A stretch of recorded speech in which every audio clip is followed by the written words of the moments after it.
Exactly.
Oh, Baiju isn't in his shop.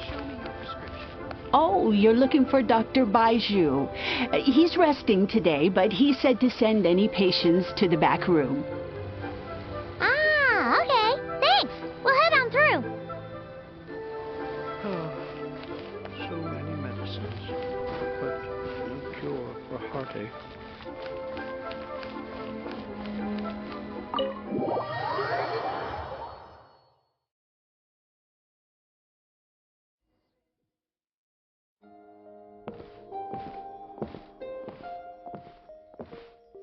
Traveler, Paimon, welcome. What can I do for you? It's the Traveler. She looks absolutely beat these days. She has these huge, dark circles around her eyes, like she hasn't slept a wink. And she keeps spacing out. You have to call her name several times before she snaps out of it. What do you think it is? Is she sick?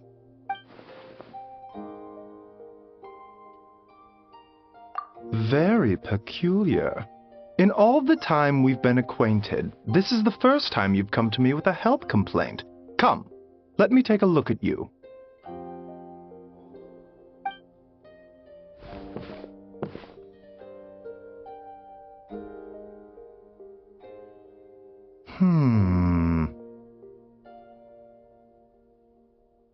Okay, Paimon does not like that expression, Baiju. It's not serious, is it?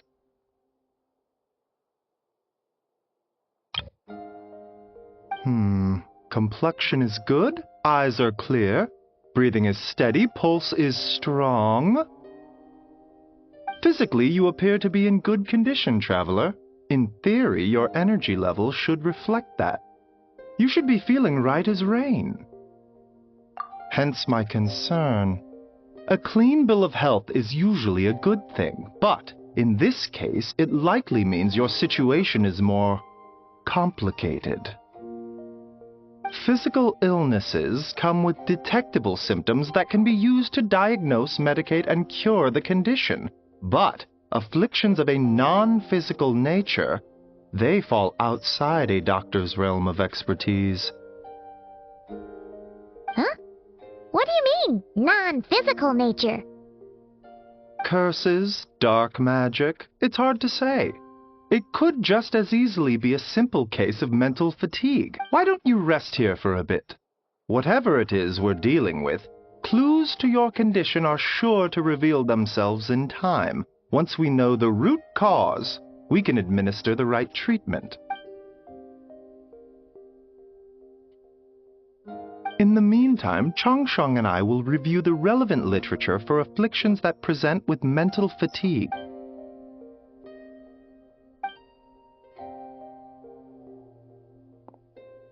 Oh, must be a rare condition if not even Baiju and Changsheng have seen it before. Well, all we can do is take their advice.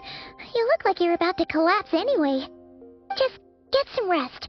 Paimon will be right here by your side. Fingers crossed you'll be all better when you wake up.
Traveler!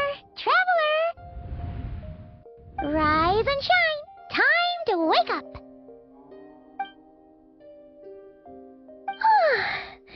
For once, you're making Paimon look like an early riser.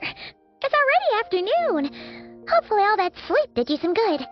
Feeling any better? A cut? What? Did you scratch yourself in your sleep? All right, let Paimon take a look.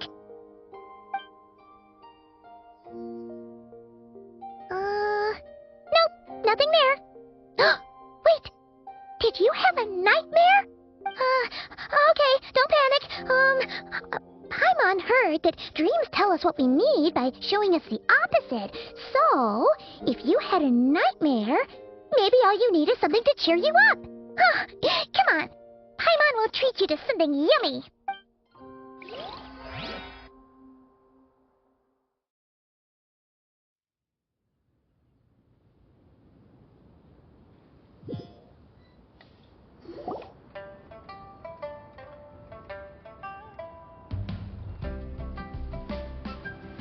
What? So, in this dream, you were trapped in a weird place with thick fog everywhere, and then a spike came out of nowhere and stabbed you in the back? Oh. Okay, well, that's a new one. Are you sure it was a dream? 'Cause from the way you describe it, it sounds like you were really there. But then again, you woke up right where you went to bed, and you were definitely in a deep sleep this morning. Then, it's decided. Paimon will stay up and watch over you tonight. If anyone tries to mess with you, Paimon will beat him up. Or, wake you up first, and then we can beat him up together.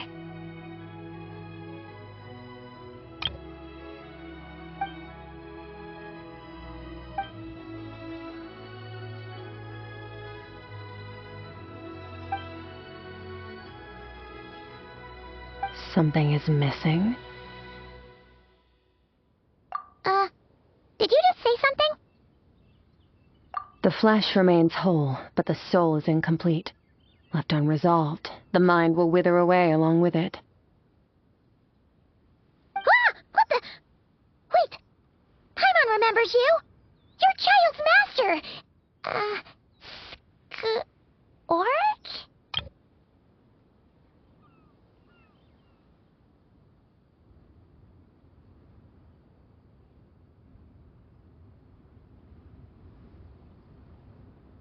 Right! What are you doing here? The last time we saw you was at the Primordial Sea in Fontaine, right? But then we left and never learned where you went after that. Child's been looking everywhere for you, by the way. What brings you to Wanmean Restaurant of all places? You came here looking for us? And were you the one behind that hocus pocus just now? Tell me, what is it that you saw?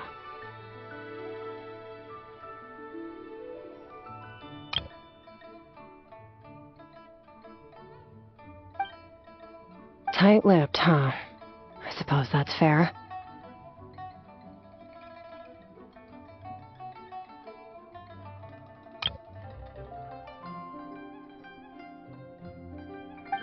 You. I'll take a glass of wine. Oh, of course. Coming right up.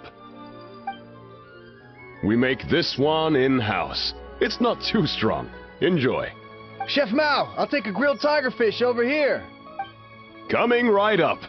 If I knew we'd be this busy, I wouldn't have approved Shenhe's vacation. At the end of the day, what happens to you is of little consequence to me. I'm not here to try and win you over. Trust me or not, the choice is yours. If you want my help, now's the time to speak up. You have until I finish my drink. I was investigating an abyssal disturbance in the area and happened to notice you. Part of your soul is damaged, and the wound bears traces of abyssal corrosion. Need I say more? Neither of those things sound good.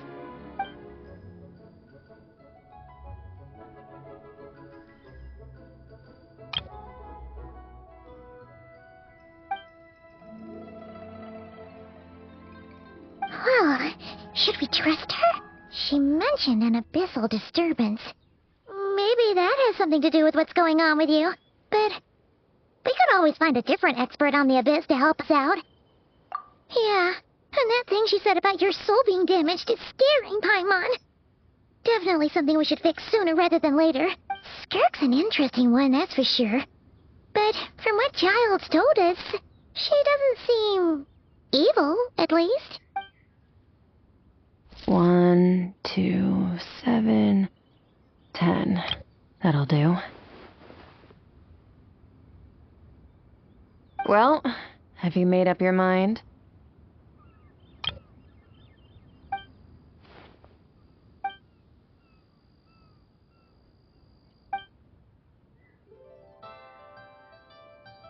So, that's all we know, Miss Skirk.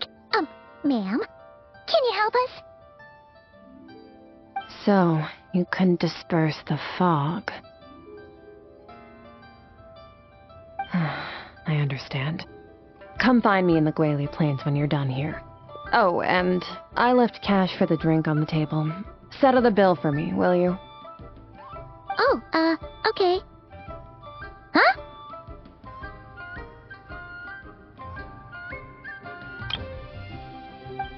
She disappeared!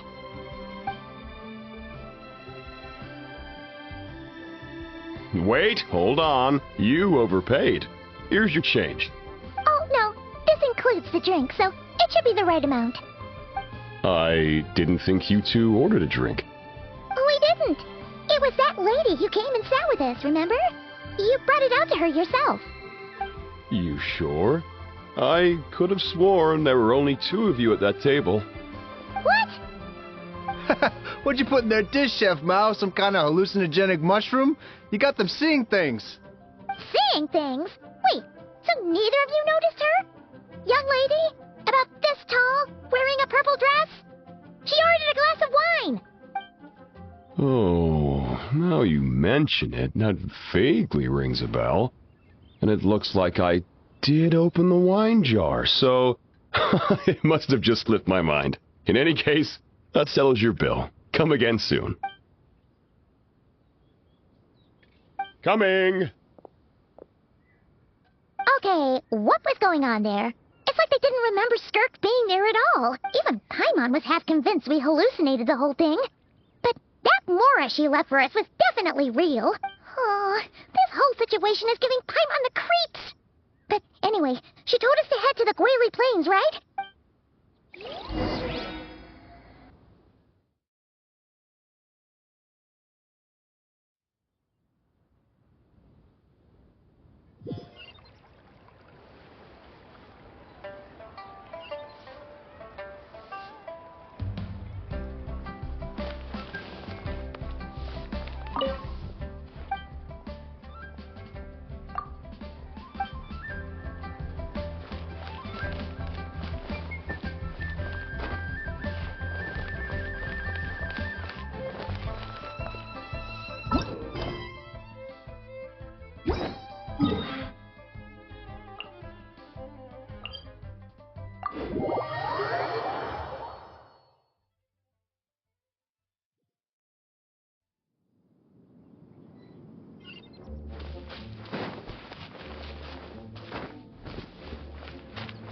Feel it.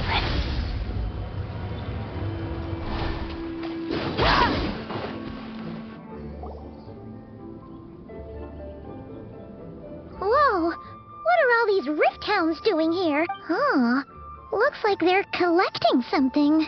Huh. Well, let's go check it out.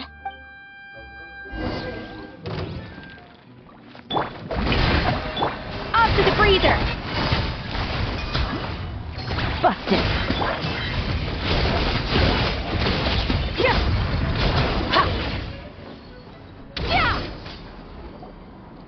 So, this is what they were collecting. It looks kind of like... Yeah, what is going on here? From the moment they are born, all beings with great power have an impact on this world. Even if their body is sundered and their soul extinguished, their influence remains.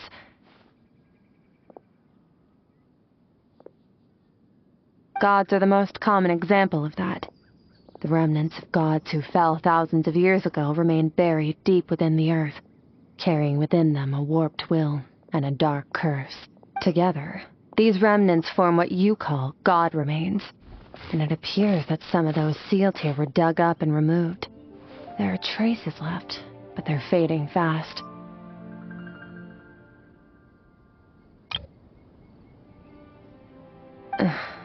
What are you doing?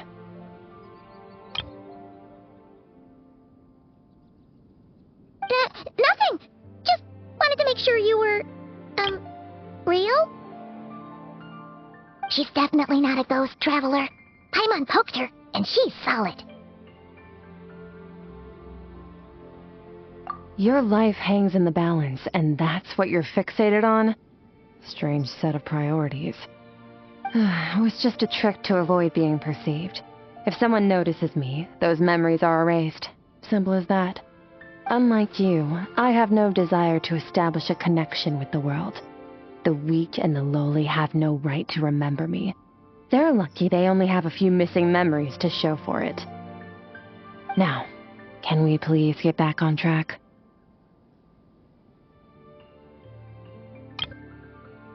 Okay. Where were we? Right. The god remains. So, basically, there's now less of them here than there used to be, right? Isn't that a good thing? In our experience, god remains are 100% bad news. A lot of terrible things have happened because of them. Maybe it's a good thing by human standards, but power doesn't come from nothing, and it doesn't just disappear for no reason. The remains aren't just gone. They were taken. Very clever, Traveler. You aren't the only one who had something taken from you.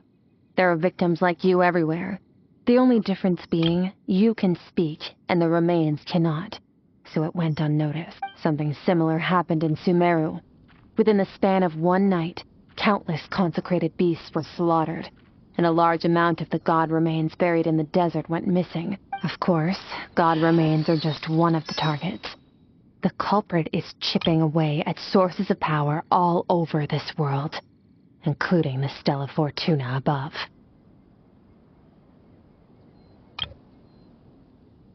Wait, you mean... the stars? Mm-hmm. 42 of them have died out in the past few months alone. In Conria, people believed that powerful individuals have corresponding Stella Fortuna. Even should that individual fall, their Stella Fortuna would not disappear, but gradually evolve into a new constellation. Yet now, stars are disappearing from the skies entirely, and it's not hard to deduce what's happening to the power they contain. Something has been leeching power from this world like a parasite steals nutrients from a host. And now, it's no longer satisfied with the remains of the dead. It wants you. This time, it only took a fragment of your soul. But next time, there's no telling how far it could go. No one knows. All I know for certain is this. Getting back what you lost will not be easy. Considering how much power this entity has stolen, it must be a god-level being by now at least. But that's not the real concern. Souls are fragile things, and yours could easily be crushed if you go up against it.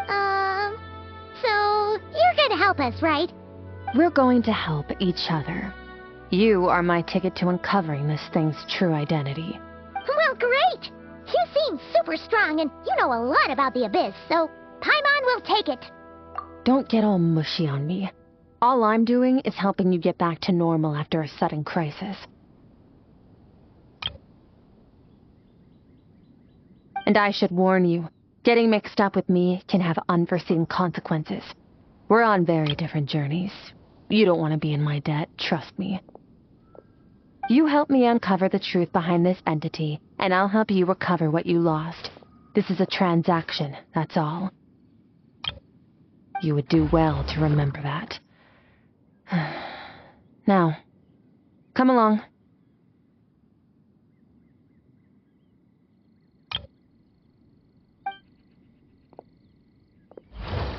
Yeesh! You'd think she'd be a little friendlier since she's agreed to help us. But nope, she's just like when we met her in the primordial sea. So cold. Well, whatever. If be, then she doesn't deserve our friendship. What she does deserve is a super embarrassing nickname. Ah, Paimon's got it. Frosty the Lavender Melon. Serves that Ice Queen right. Anyway, the important thing is that we get that piece of your soul back. So, let's follow her and see what sort of plan she's got.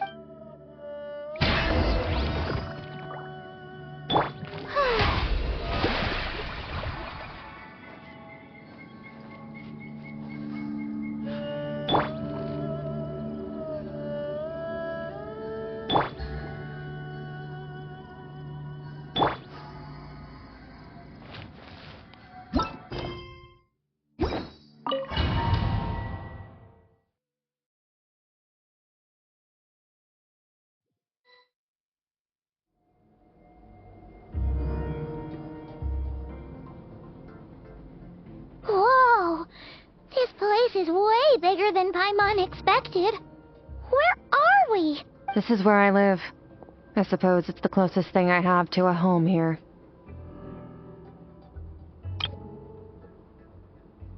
It is. I brought you here because time flows differently in this place.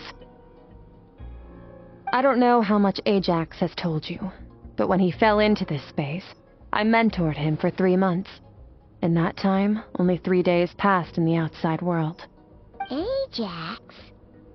Oh, right! That's Child's real name! Yeah, Paimon remembers him mentioning something like that. So, a month here is equivalent to 1 day in the outside world? That should mean we're safe from that power-hungry soul snatcher for now, right? Yes, well, I didn't bring you here just to show you around. In the outside world, the Traveler could be attacked at any moment. But coming here has bought us quite a bit of time. Now, we just need to figure out how to investigate that place you saw. The one full of fog. Both your description and the abyssal disturbance I felt point to that space having some connection to the abyss. It could even be a domain similar to this one. The thief who stole that fragment of your soul is hiding there. But the abyss is a chaotic and turbulent place. If we want to pinpoint their location, we need to see what that space looks like without the fog. Abyssal power can grant a special form of sight. Have you ever wielded abyssal power before? Okay. Do you plan to learn? That tracks. All the information you have suggests the abyss is something sinister. And that abyssal power is a wild and dangerous force that always spells disaster. And you're saying that's not true? Depends on your perspective. Floods and hurricanes take countless lives too. But if one day you gain the power to control them, what was once a calamity is now just another tool in your arsenal.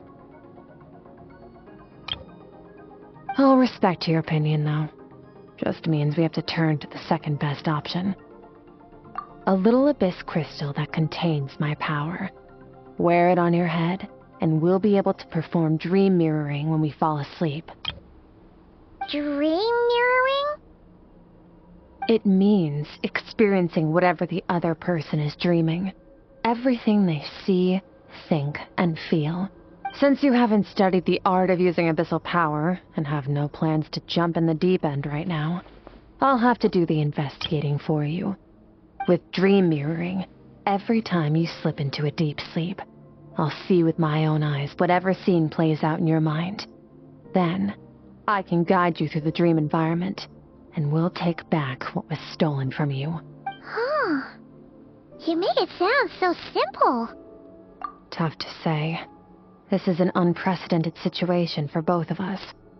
Even assuming we do manage to find where this entity is hiding, like I said, getting your soul fragment back won't be easy. To play it safe, I need to give you some special training first. Wait, you're gonna teach her some of your martial arts? Does that mean the next time we see Child, we have to treat him like our senior? Do as you want. For my part, I don't see you as my disciples. You're already a pretty good fighter. All I'm planning to do is build on your current skills, and train you for the specific scenarios that I think we might face. But that's enough talk. If you're ready to do this, then come with me. Time might be more lenient here, but that's no excuse to waste it. Oh, she moves fast. Paimon can hardly keep up with her. So, special training, huh? Kind of a rare opportunity. With your skills, there's not a lot of people qualified to train you. The last time something like this happened was probably anti-Raiden Shogun training, right? Oh, feels like a lifetime ago. Skirk seems pretty strong too, though. Remember how she said that the all-devouring narwhal was just her master's pet? Maybe we really will learn something here.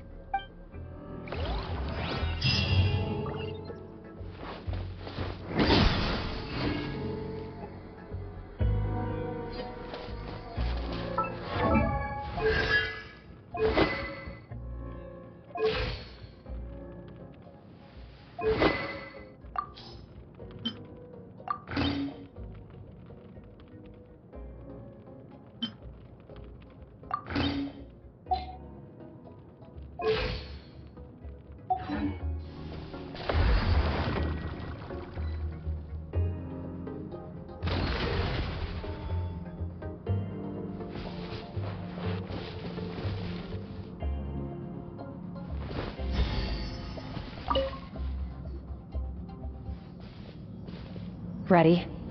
Bring it on! Your training will be split into 3 stages. Testing your blade work, elemental abilities, and reasoning skills.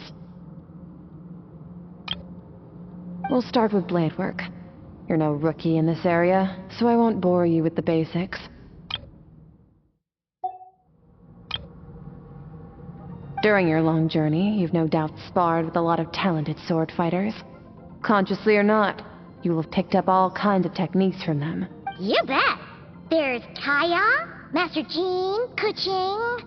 Oh, and Kazuha, Ayaka...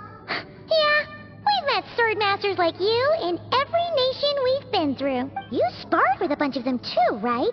Nice to know it's... Don't get too smug. In sword fighting, techniques alone are not enough.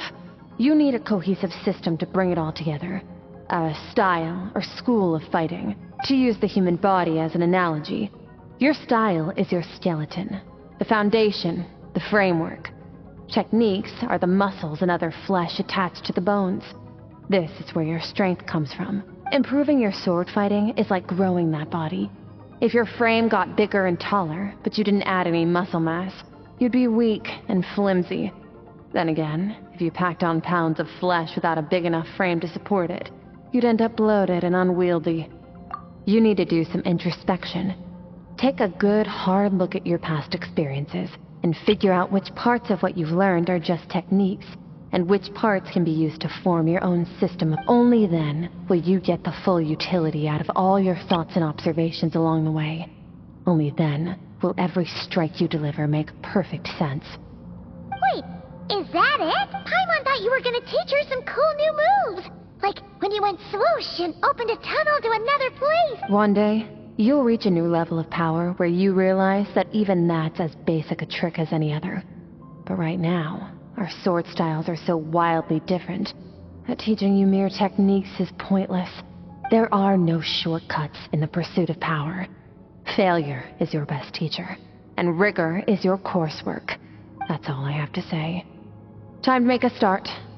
Train until you're satisfied with yourself.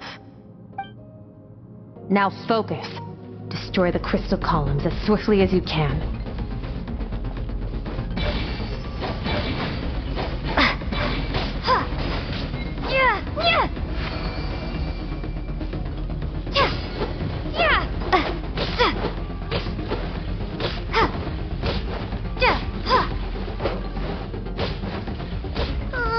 This is making Paimon's head spin.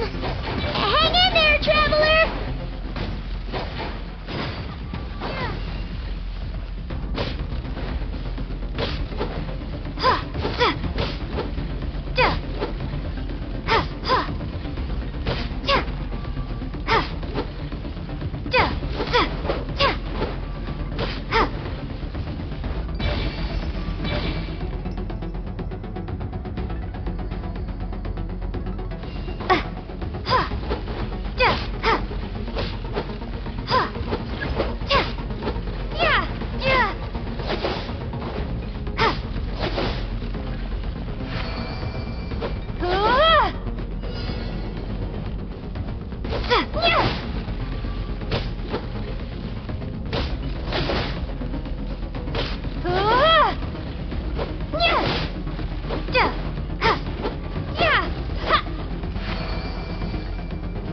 Stay calm. Use your head. You have to keep it together.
This moment will be frozen in time.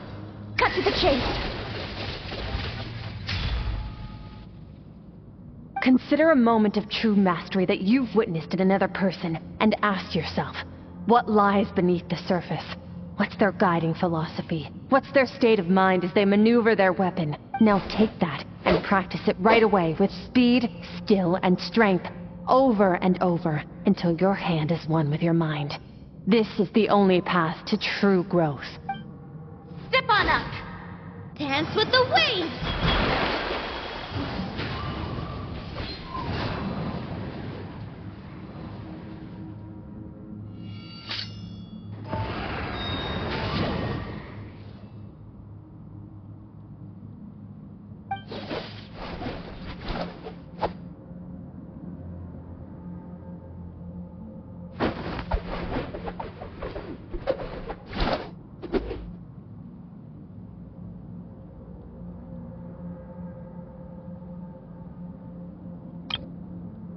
If you start to tire, empty your mind, but do not stop.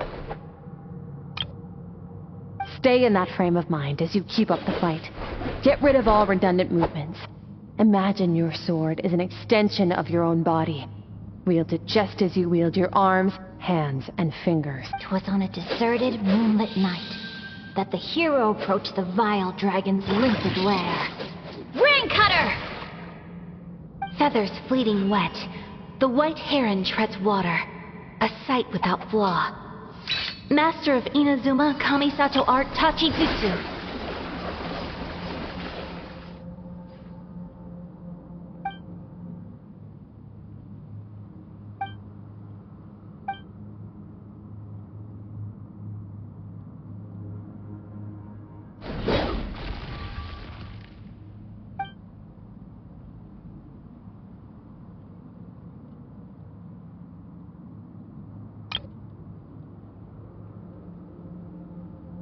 Huh. Looks like you've made some real progress. That concludes your training session. Awesome! Paimon knew you could do it! How do you feel? As you should be. Time flies when you're training hard. You've actually been going for several days now with no rest. Yeah. Meanwhile, Paimon's had a whole bunch of naps. Go get some sleep. I'll be doing the same very soon. Let's hope you see that foggy place in your dream, so I can get this investigation over and done with.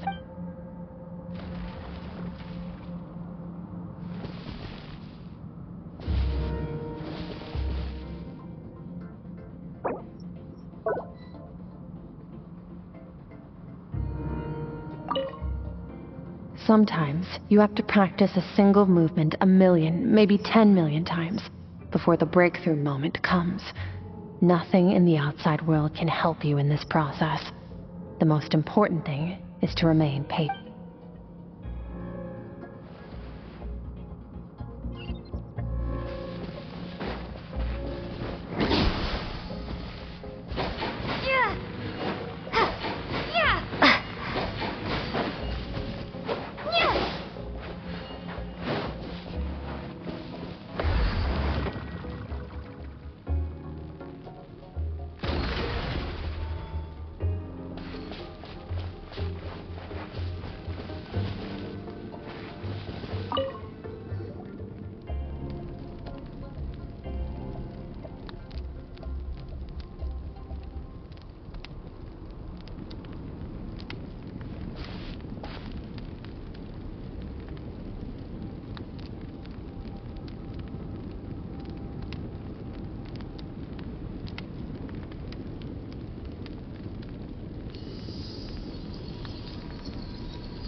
Skirk, why are you skipping classes again? We've talked about this. 'Cause he's a crabby old man, and he's a boring old man. I don't like going to his classes. Excuse me. You shouldn't talk about your teacher like that. It's very disrespectful. All right, let's not get into a big fight about this. Skirk's learned what she needs. There's no point forcing her to sit through more classes if she doesn't want to be there. But I'd still love to hear about what you got up to yesterday. Why don't you tell your dad all about it? I went diving, and I saw this huge fish. I never knew they could get that big. It looked kind of dumb, though, with that stupid big fat head. I tried to shake its fin, but it just spat water at me. Oh, and today, I'm gonna go to that prairie up north. There's supposed to be this giant bird there that can spit fire. I bet if I climbed on its back, it could fly me all the way to the stars. Then I suppose your old dad should get one as a pet too. Otherwise, how are you going to hear me call you for dinner up there in the stars? When it's time to eat, I'll come back on my own, Zilly. Anyway, gotta go. Bye, Mom. Bye, Dad. Wait! Put on a coat at least. You'll catch a cold. I'm talking to you, young lady. You spoil that child, you know. Ever since that merchant ship arrived, she practically lives outside. Always going on about exploring the beyond one day, whatever that means. Let the kid do what makes her happy. Besides, we both know you're all bark and no bite. Come on, our little adventurer's gonna be hungry when she gets back. Let's get started on dinner.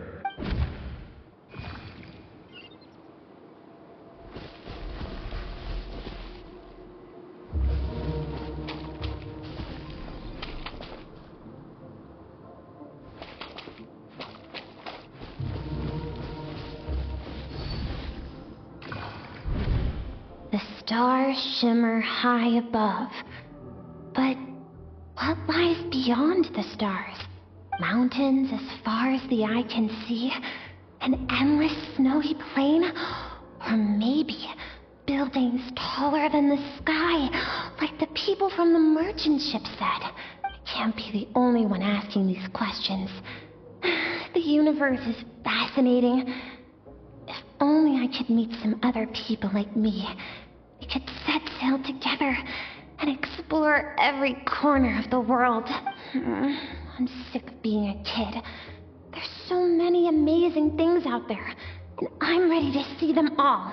But for now, I'm starving. Better get back.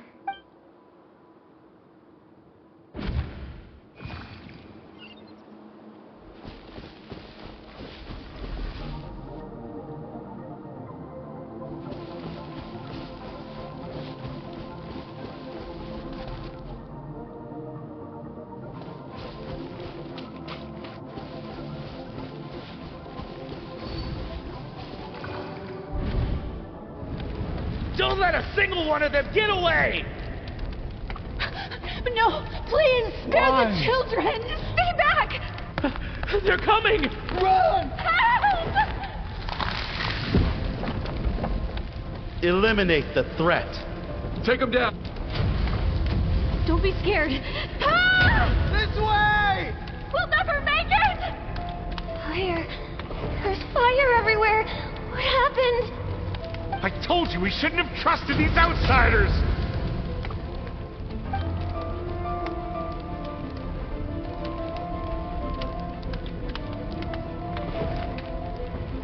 Why are you doing this? What did we do to deserve this? We welcomed you with our finest food and drink, showed you the best our home has to offer, gifted you cloth dyed by our own hands. And this is how you treat us? Run! Save yourselves! Captain, Zone 3 is clear and we have Zone 2 surrounded. Begin extermination. Remember the orders from upper command. No one is to be left alive. Rest assured, sir. We have enough munitions to annihilate these savages and burn their entire civilization to the ground. Good. The only ones who put up a real fight are that man and his wife, correct? What's their status? We shot the man in the ankles and the wife broke her wrist attempting to fight back. They won't be doing much more fighting. They're holed up in their home for now, but they won't last long. To prevent them from making some kind of last stand, we're planning to clear out the other zones first so we can send a bigger squadron to surround them. Well, well. Turns out some of these beasts do know how to use their claws. Now the threat these savages pose will be undeniable. Let them cling to what's left of their lives for a little longer. Once the other zones are cleared, I'll cut off their heads myself.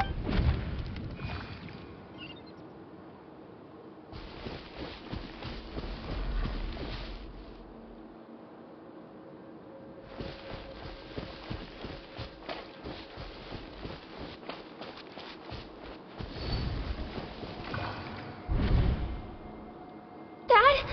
Mom? Skirk, you're all right? Thank heavens. I'm so happy to see you, sweet girl. But you need to go. It isn't safe here. They'll be back any second. What happened? You're bleeding a lot. Dad? Mom? This is the place. Alert all units. Prepare to surround. Run, Skirk! Run as far away as you can. Don't trust anyone. Your dad and I, we're not afraid to stare death in the face, but we need you to survive. My clever girl, so curious. You're already so brave. I know you're going to grow up to be such a positive light in this world. Whenever you miss us, just play this song. Remember, life is a gift. Don't let darkness claim it. Break down the door! Look what we have here. A savage that can pluck a tune. Well, the show's over.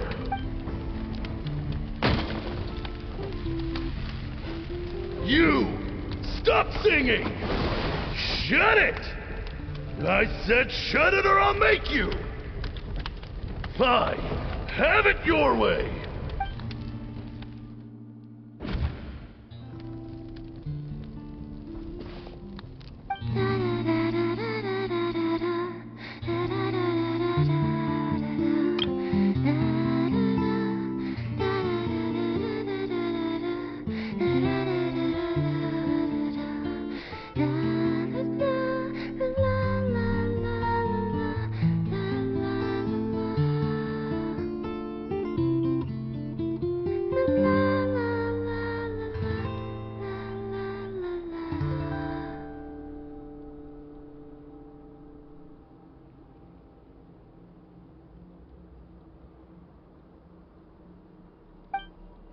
Oh, you're awake?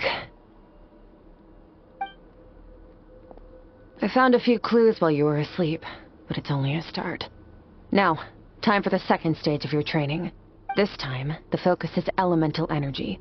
Come find me when you're ready to begin.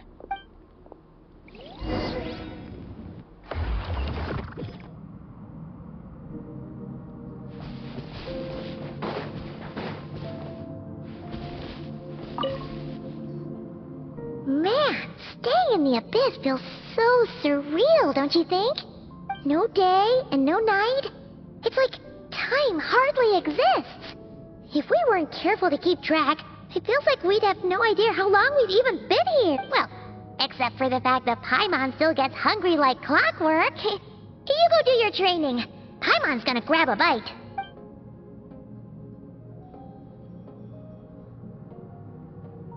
The way I see it, the pursuit of power is divided into 3 stages. The first is mastering the use of standard weapons. Next is learning how to harness natural energy. And after that, you're free to challenge even higher dimensions. The natural energy of Teyvat is, of course, elemental energy. But that's not my area of expertise. I draw from a different source of power. Abyssal power, yes. Also known as the power of the Void Realm.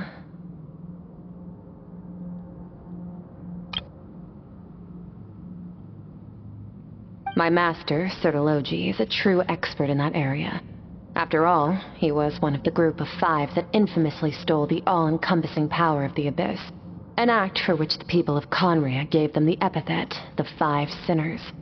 The elemental energy of Teyvat, on the other hand, is derived from the power of the Light Realm. These two forms of energy exist in direct opposition to each other. Suffice to say, there's not much I can teach you this time. A keen observation, traveler. Call it respecting local norms. The Abyss stands in direct conflict with the will of this world. So, to make my life easier, I disguise my power to make it appear cryo-like in nature. It's a technique I learned from some Conrian ruins, known as the Seven Shifting Serpent. If you ever change your mind about delving into abyssal power, I can teach it to you. So I've heard. You seem to have a knack for removing abyssal power. But is purification really what's going on there? Like I said, power does not simply disappear. Just thinking out loud. Let's focus on your elemental training. That's what's gonna help us if the situation gets tricky. True growth comes from adversity, but only if you make the choice to pick yourself up again every time you fall. So, it's time to push yourself to the limit, and then keep pushing. This is the only way to advance at pace. Use the power of Animo to clear the field as fast as you can.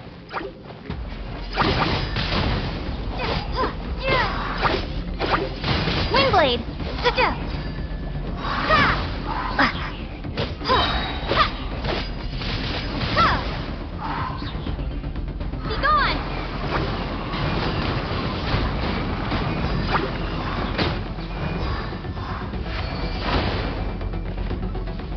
Observe your surroundings.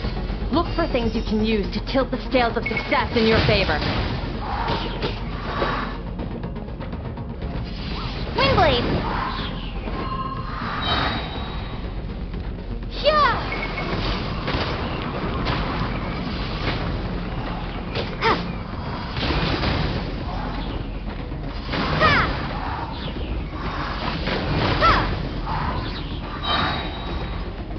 Be gone!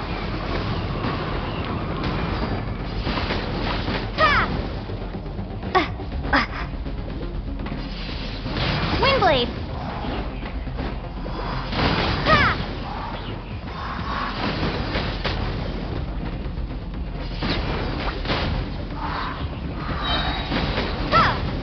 Prepare to be blown away!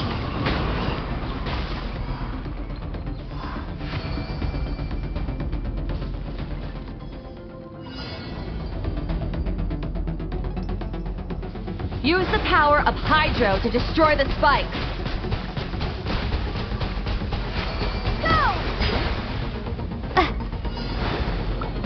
Faster! Don't give them a chance to strike you. You need to be quicker than you were in your dreams. You can't afford another injury like that.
You need to understand what makes you special. The ability to wield elemental energy without a vision and switch between the elements at will. It means your aspirations need no approval from the gods. Your power is not bound by the rules of this world, so be bold.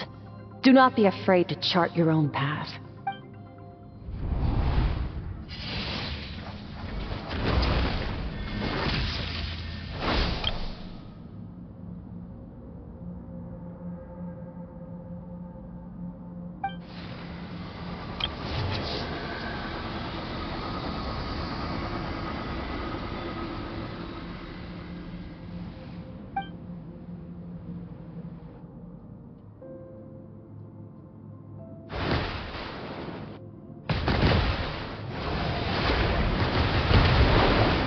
Very good.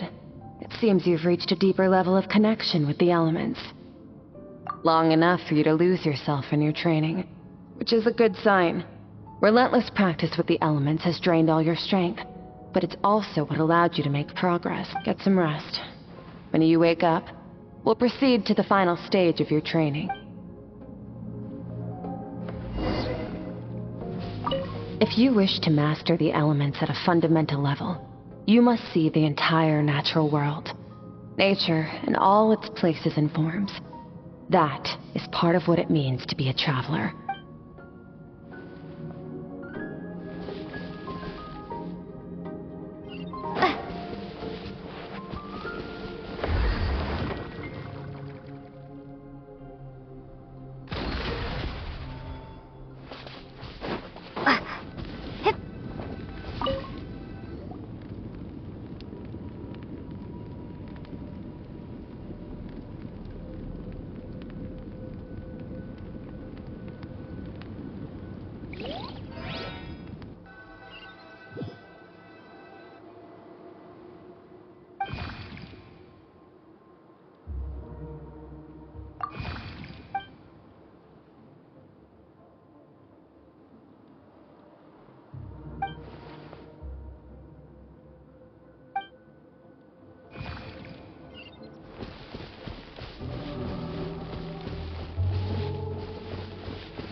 What is the secret to power?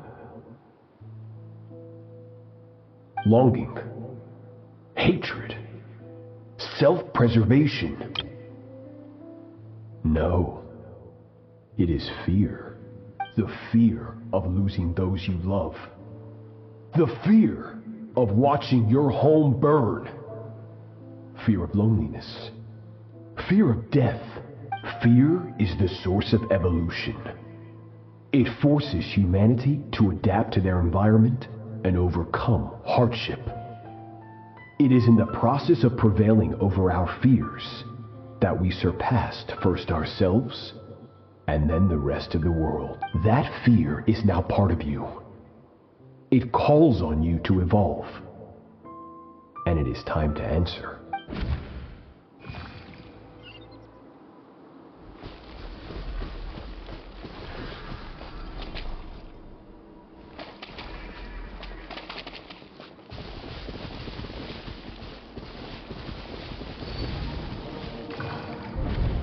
Any minute spent missing home is a minute wasted. Practice your sword work instead. Do not make me tell you twice. But, Master, I can barely lift the sword anymore. If I keep going, I feel like my wrist is going to break. So it has not broken yet.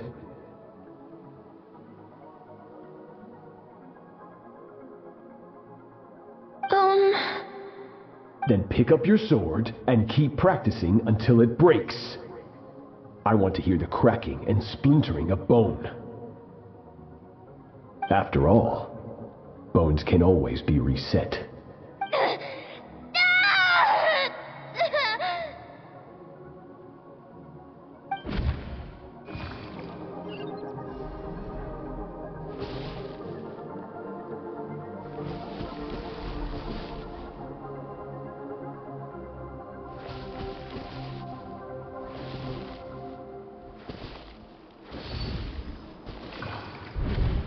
Good, Skirk. Once again, you survived. How do you feel? Cold and pain. These are signs that you are adapting to the abyss. Each time the flesh is torn and the spirit crushed, each time you claw back from the brink of death, you become stronger. I now understand why these people sought to destroy your homeland. Your potential goes beyond even what I could have anticipated. But you still have much to learn in your pursuit of strength. Your mind is rife with distractions. From now on, I shall show no mercy in your training. You must learn to shut out all the pointless emotion. Crush the self that makes you weak. And become master over your physical form. Get up, Skirk. Wipe the blood off your face. Cut away the rotten parts of your flesh. And mend what is broken. Then take up your sword. Yes, Master.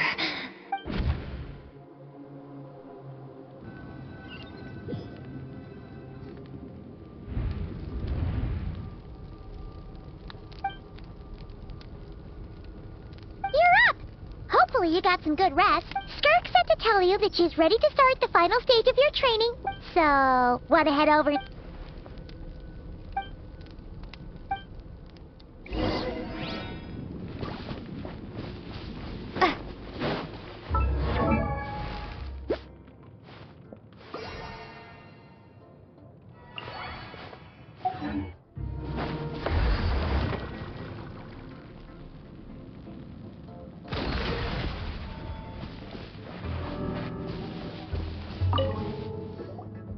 From your training so far, you have gained better command of the sword, and more control over your elemental abilities.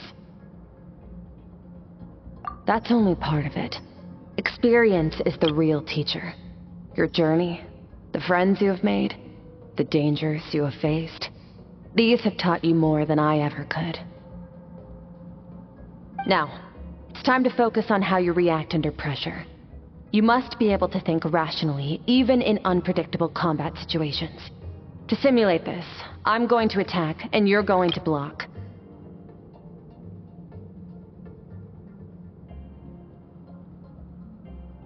Ready?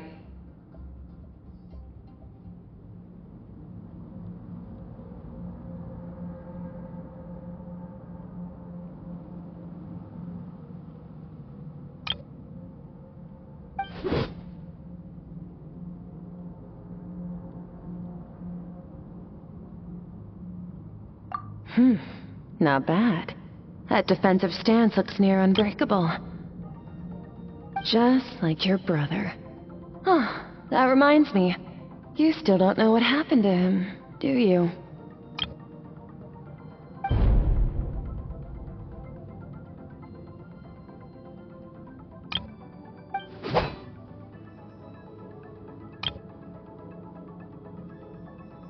Hey, no fair! That's cheating! You think every opponent has the same moral code as you? You can denounce their deplorable methods all you want, but only if you live to tell the tale. The dead don't get to complain. Strong emotions will always arise in combat. Anxiety, anger, fear. But a true warrior is never at their whim. Only when you are free from the influence of emotion can you make the right choice, no matter the situation. How amusing. Almost sounds like you think you know me. But you don't. You can choose your own path. We are not the same. Let's begin. Try to use reason over emotion. Make the most rational and advantageous decision in any given moment. This is your final training session. Look alive.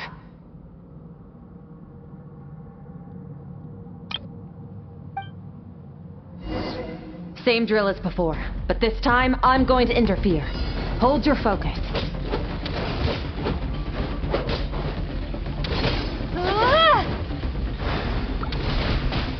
Water jet!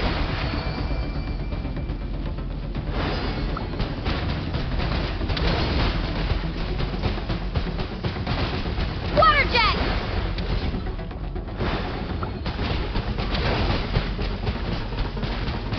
Water jet!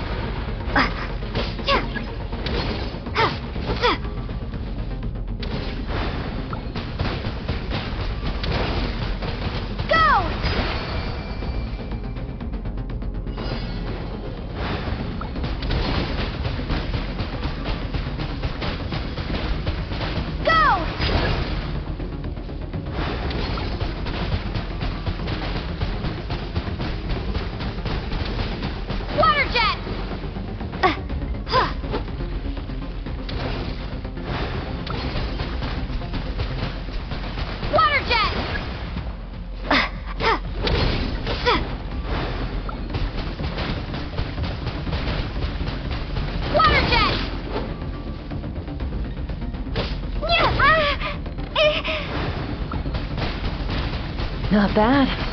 Better than I expected.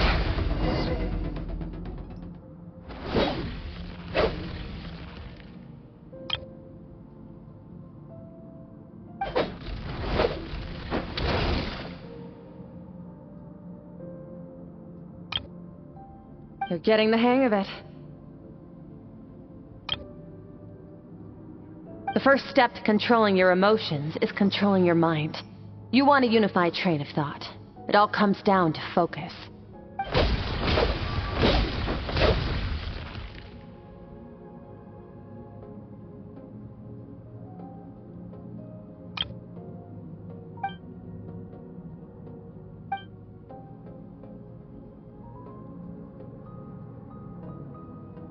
Your mind is rife with distractions. From now on, I shall show no mercy in your training. You must learn to shut out all the pointless emotion. Crush the self that makes you weak, and become master over your physical form.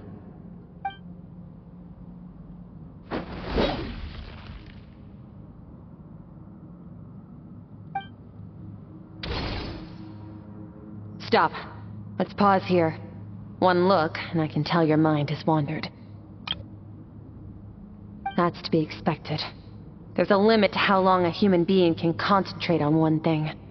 Staying calm and focused sounds simple in theory, but in practice, it's more demanding than sword work or elemental abilities.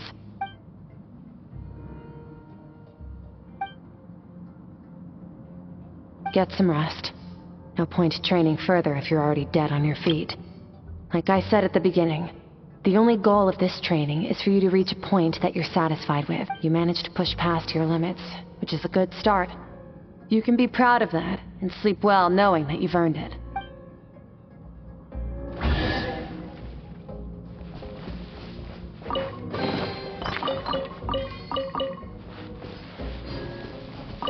Warriors will train day and night to perfect their skills.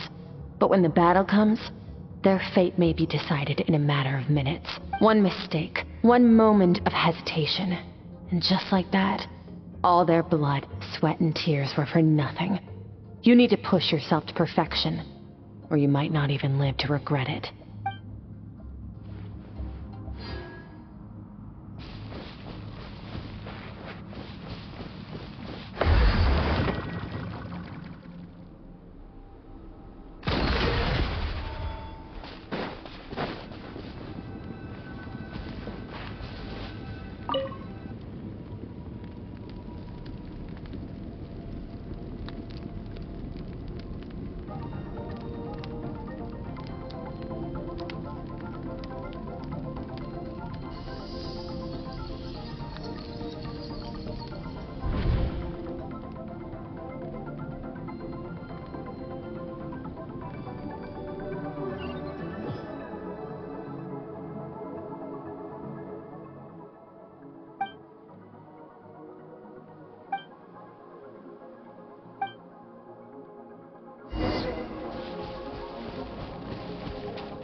Skirk is amazing.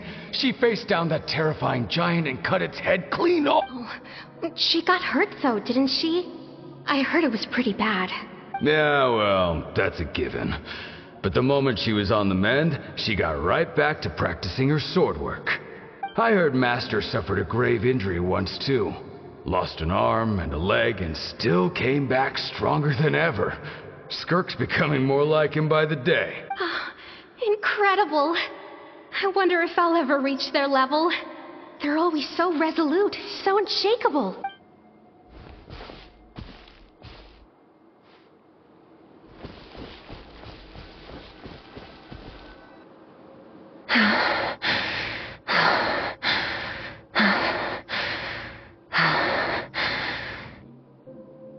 Pathetic. You're not even trying. You're so much weaker than you think. Skirk, have you become a positive light in this world?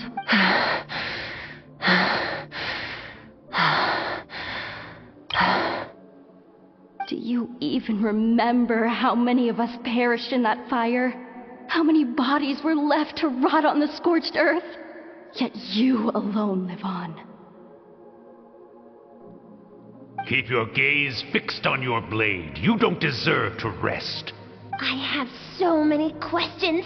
I just want to jump in a spaceship, explore the whole universe, and get answers from the stars. I just need to wait till I'm grown up. Then I can do anything. Now, you must bid farewell to who you were in the past and become someone stronger. Run! Skirk! Run! Only death awaits us here. Keep running, and don't ever look back.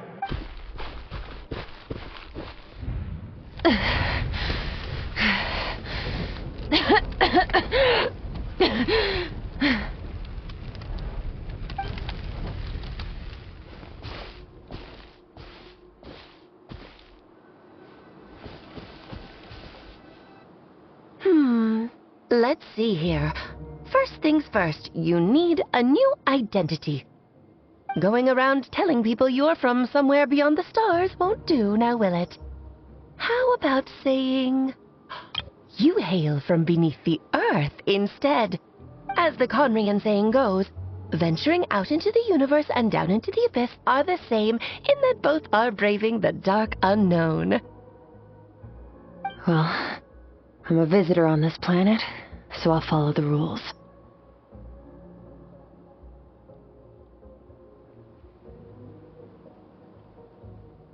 Ah, splendid! That saves me quite a bit of trouble. Let me offer you a piece of advice in return, although it might not be what you want to hear. I know the pursuit of strength is important to you, but taking a moment for yourself every once in a while is never a bad idea.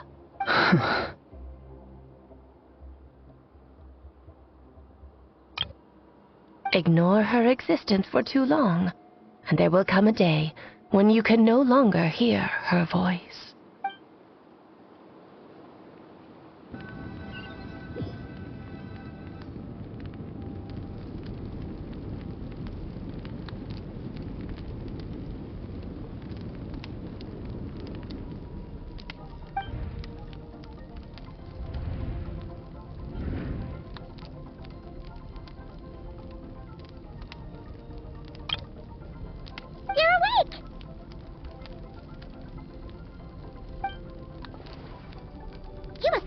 Right?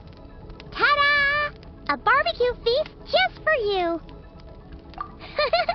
Of course you are! That's why Skirk and Paimon got this all ready for you. Dig in, before it gets cold. Ah, well, if you're around someone long enough, it's bound to happen. Plus, Skirk can cook. So, Paimon decided she can forget the whole Ice Queen thing. Paimon's not one to hold a grudge. Here's an idea. Let's save the chit-chat until after the meal.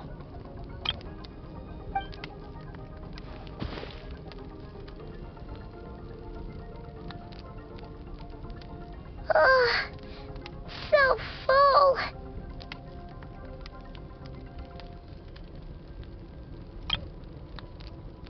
Okay, it's Paimon's turn to sleep now.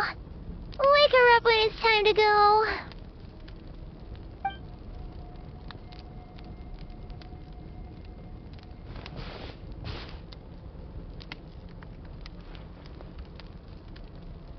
I have good news. First, your training is complete. You have what it takes to wield immense power. Now it's just a matter of putting it into practice. Continue to learn from your journey and hone your skills against formidable opponents. Second, I've located the culprit we've been searching for. Next, we just need to retrieve the missing part of your soul, and our business will be concluded. When Ajax trained with me, he once told me he was bursting with questions. So I allowed him to ask me 3 of them before he left. You and I may never meet again, Traveler. So if there's anything you want to ask me, now's your opportunity. Just like Ajax, I'll answer 3 of your questions.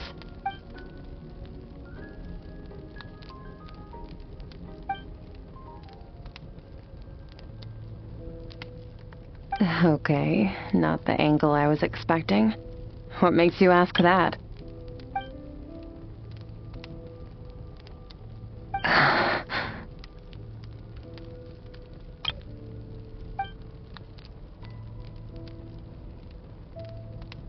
I knew that was a possible side effect. Closed off my mind to you for that exact reason. Even with the dream mirroring, you should have seen nothing but endless darkness.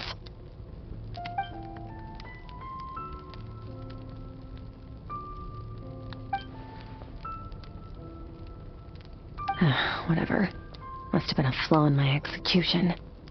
I shouldn't be too surprised. Due to some recent circumstances, my self-control has been lacking as of late. Since you've seen what you've seen, there's no reason to hide the truth. All I ask is that you keep it a secret. No, I'm not from Teyvat. I'm from a different planet.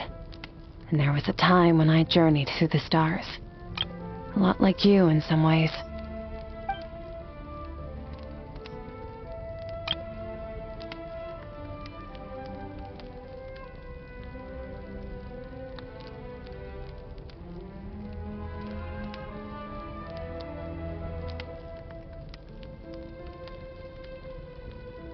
No, we're different in that respect. You're influencing the fate of this world. But me, I'm just passing through. Several hundred years ago, my master, Sertologi, opened the border between worlds and sent me here. But this is not my home. And one day, I'll return to the vast unknown of space. So, there you have it. On to your second question.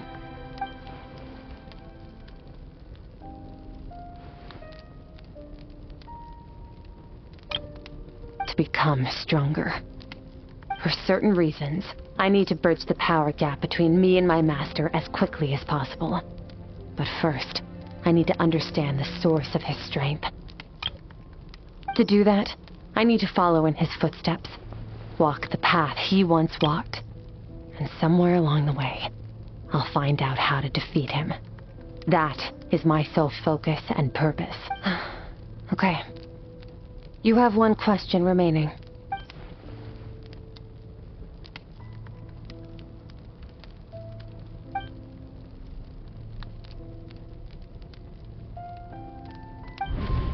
You make it sound so easy. Ever since the incident I experienced there, I've never stopped searching for Master Skirk and that unknown abyss.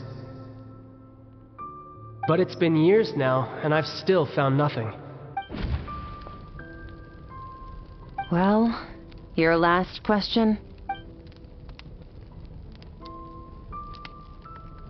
Ajax. His situation is different than yours.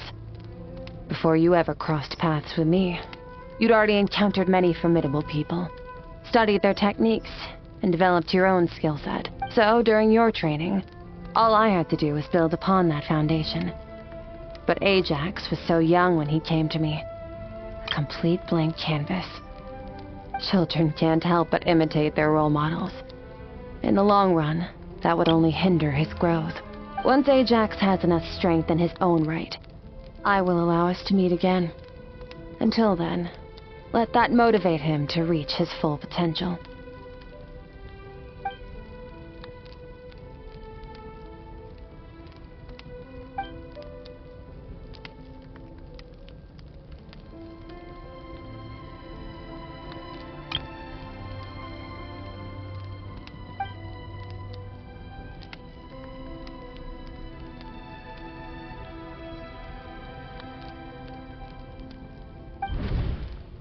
Unlike you, I have no desire to establish a connection with the world. The weak and the lowly have no right to remember me. They're lucky they only have a few missing memories to show for it.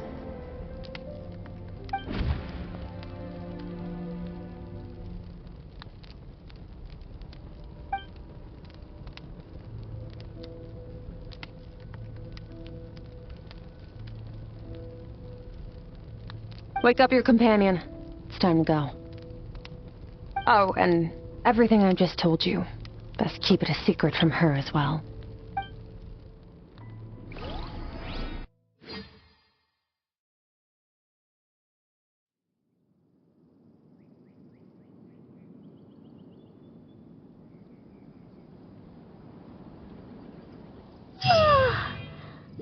to go?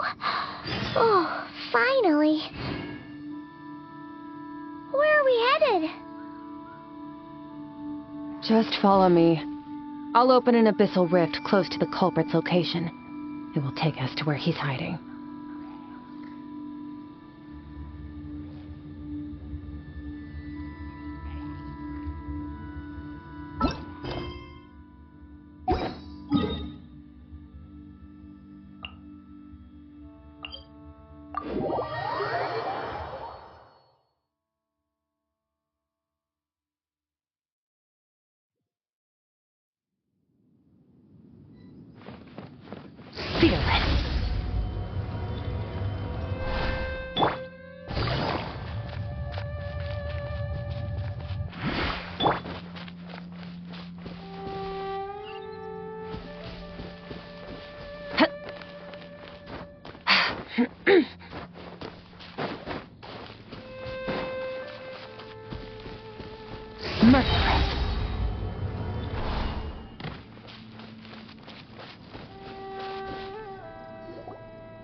Wait, this is near the chasm, right?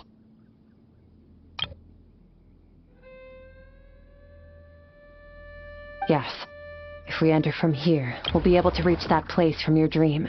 You have some experience with abyssal domains by now, but still, this is someone else's territory. Best to proceed with caution. Don't worry, Paimon's an expert at hiding behind other people for safety. Oh, but, that means you need to stay safe, traveler. All right. Remember your training. Time to put it to use.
Mine to wheel.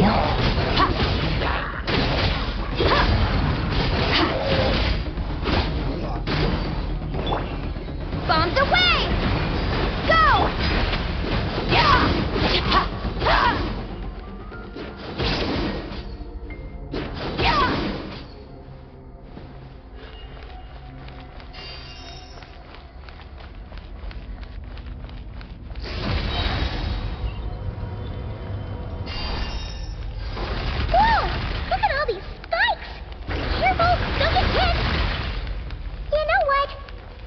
Just gonna float behind you.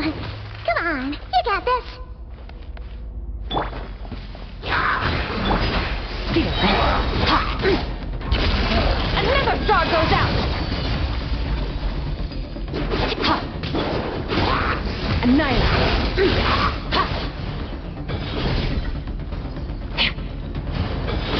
Hey, what are you two doing here?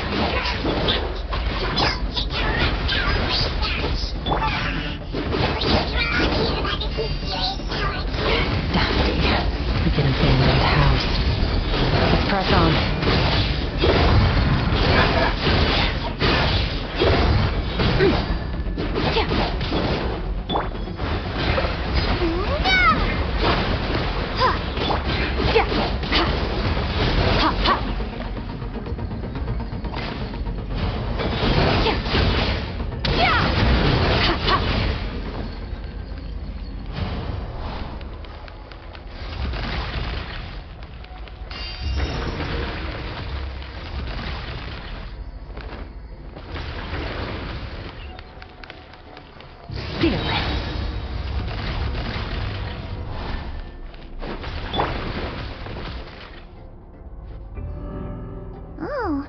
Looks like this is a dead end. Did we make it to his hiding place?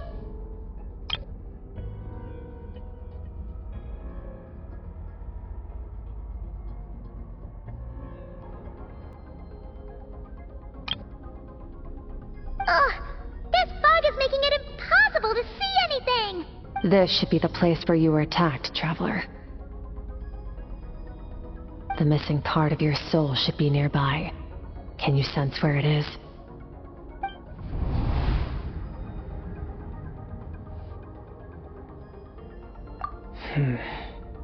Our opponent must have covered his tracks just in case. Otherwise, you should have sensed it much more strongly. Hold on! Look! The spikes are back! Stay calm. Let's hold back a little. Give our enemy some wiggle room so we can see what we're dealing with. If you're too reckless, you might be playing right into his hand. Our enemy took part of your soul for a reason. It's likely he integrated it into his attack somehow. If we're smart about this, we can track it down.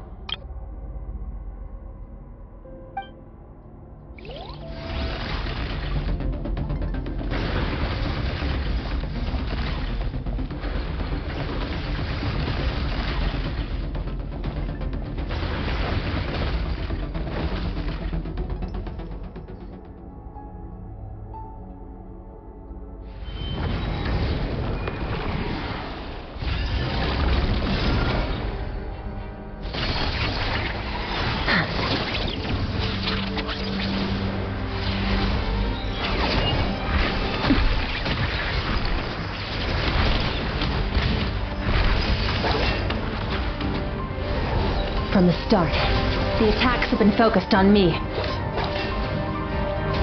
Trying to break through my defenses? I see.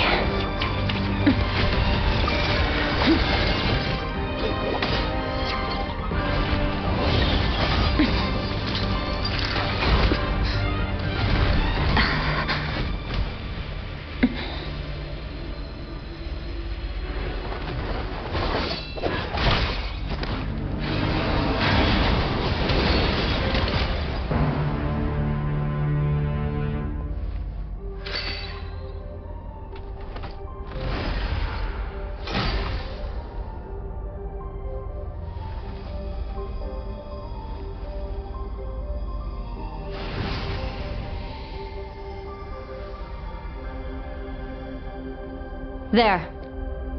I got it back.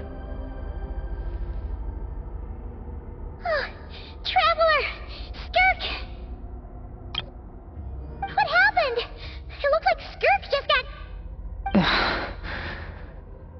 In the Gwali Plains, you asked me why this enemy chose you as his target. Now, the answer is clear.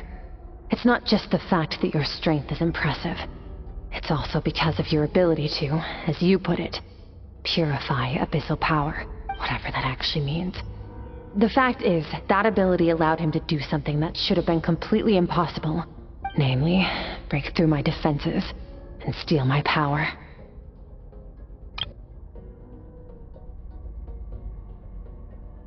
No, he couldn't have known I'd come to his domain. He only stole your soul fragment because he knew the value of its power.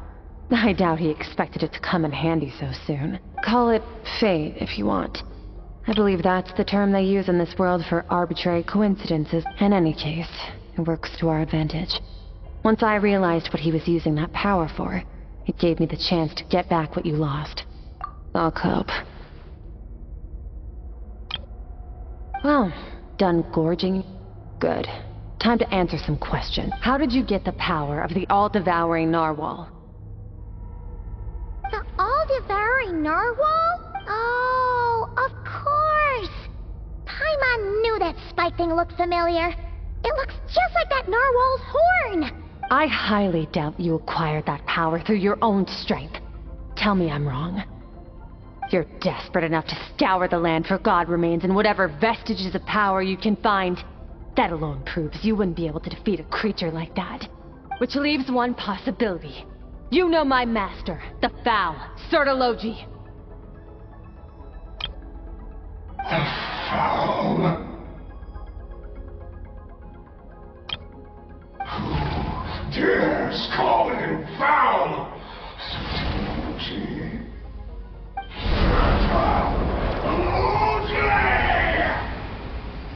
What's wrong?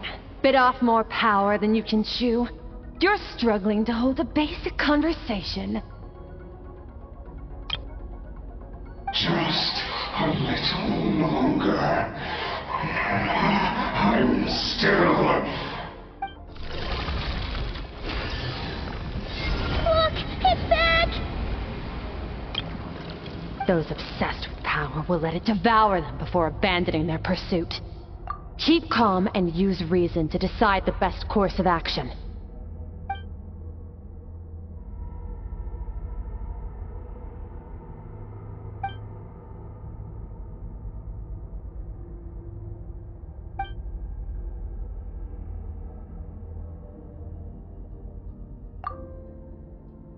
Wise decision. Final victory doesn't always come after a single battle. You've got your soul fragment back, so we both got what we came for. Let the enemy draw breath while he can. It won't be for long. Get us out of here, Traveler. You'll need to lead the way this time.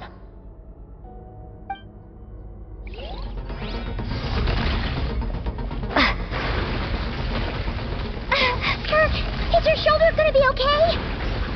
The wound is minor. It'll heal in no time. You should focus on getting out of here alive instead. Uh-oh! Falling spikes! Run!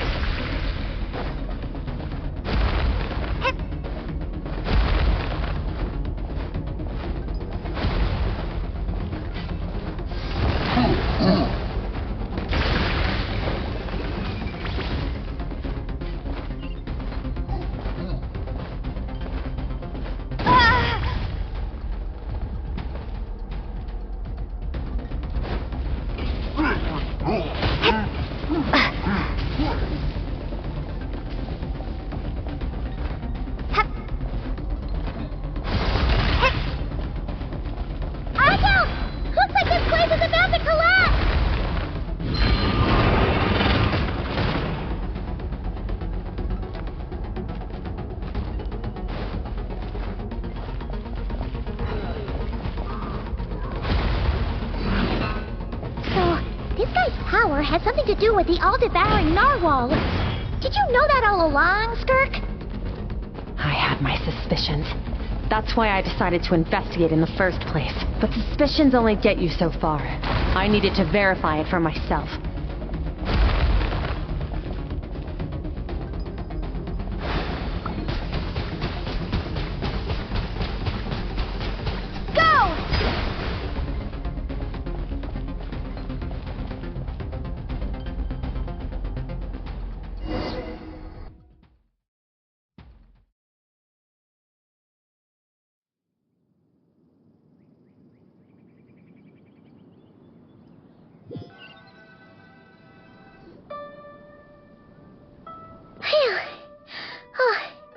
Should be safe here, right?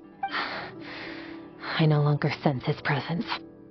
Can't have followed us out of that abyssal dome. Weaklings like him will find that my power is not so easily controlled. He won't be leaving that place until he's managed to digest it.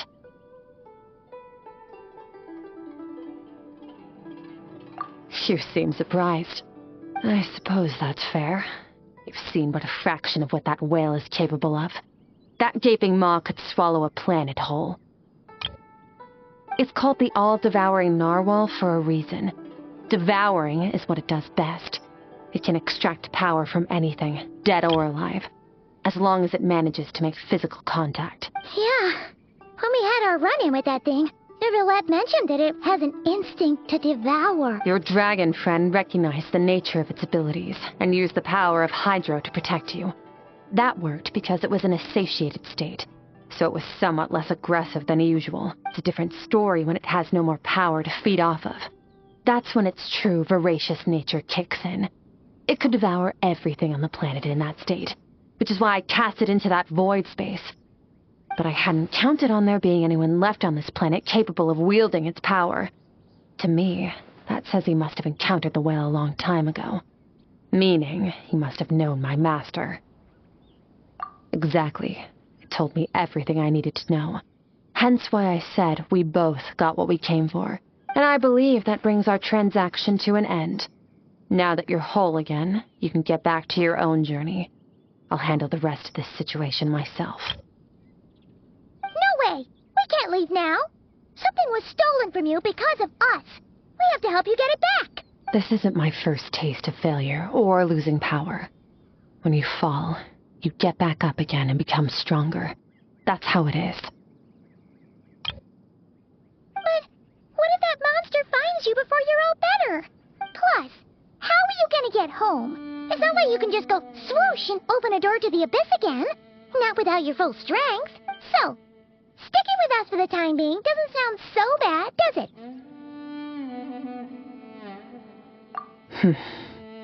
Fair enough. Then take this. What is it? A bag of Mora. Nothing in this world is free. I know that much. I'll leave the planning to you. Hurry up and decide where to go. We shouldn't linger. We should take Skirk somewhere she can rest. But where? Paimon gets the feeling Skirk wouldn't like being around a lot of people. Oh wait! Baizhu said we could rest in the back room of the pharmacy, didn't he? Let's head there!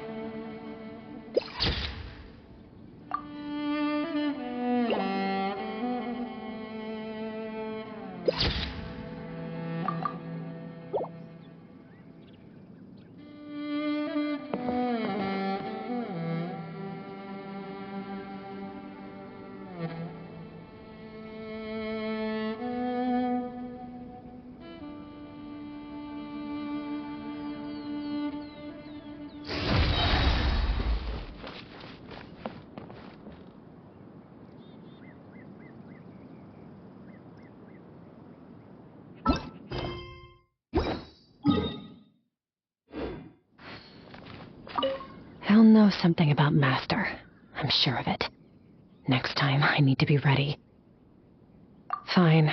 It was just a scratch. It'll take time to recover my strength, of course. But adapting to situations like this is nothing new for me. Oh, this? It's a star crystal suit. Abyssal energy is scarce in Tevat. Wearing this helps me access it more freely. It stores concentrated abyssal energy that I can draw from on the go. When the energy runs out, it reverts back to its original form. Found somewhere to rest. Well...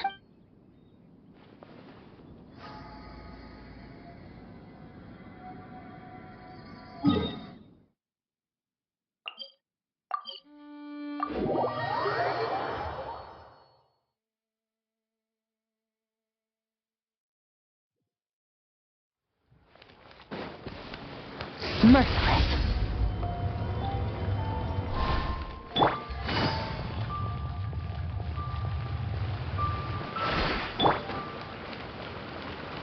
Merciless.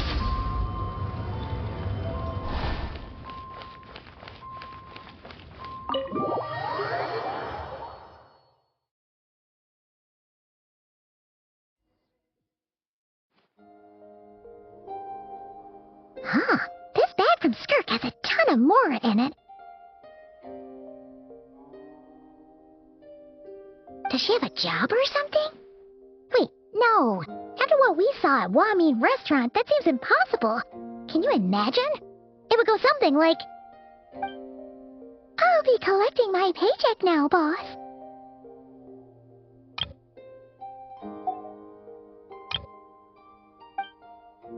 Oh, sure thing. Wait, who are you? Have we met? Can't hold a job if you make everyone forget about you. So, what did you do to get all this Mora? Claimed some buried treasure, took care of a few monsters that were causing trouble. Nothing untoward. It's safe to use.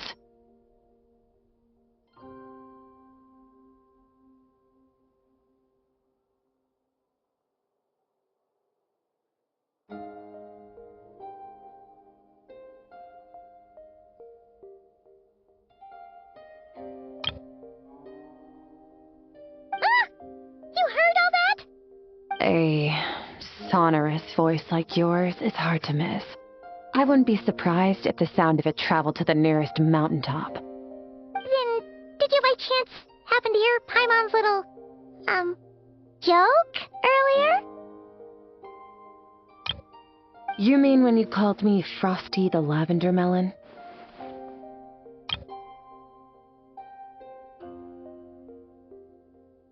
No, sorry.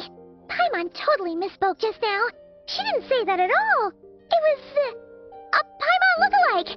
Yeah, she's a piece of work, that one. Always impersonating Paimon and giving people weird nicknames. Okay, fine. The truth is, Paimon didn't like you all that much at the start. But things are different now. You helped the Traveler in a big way, so... What do you say? Friends? Ugh. I noticed there was only one bed. Go ahead and get some rest. Wait, what about you? I don't get tired, and I don't need rest. I'm going to practice my sword work. That should help me regain some strength. But your shoulder... Hey, don't just leave! Ah, whatever. Let her tire herself out. She'll come back eventually. Let's get some sleep, Traveler. That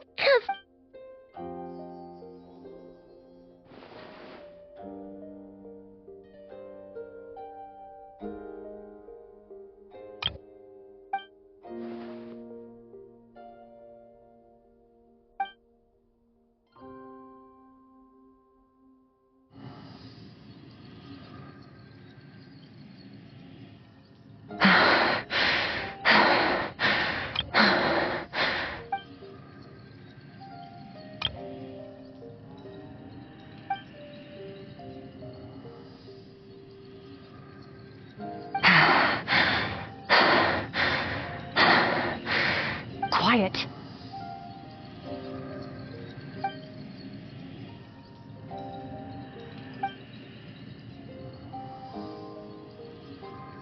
Do you even remember how many of us perished in that fire? How many bodies were left to rot on the scorched earth? Yet you alone live on. Keep your gaze fixed on your blade. You don't deserve to rest. Run, Skirk, run! Only death awaits us here. Keep running, and don't ever look back.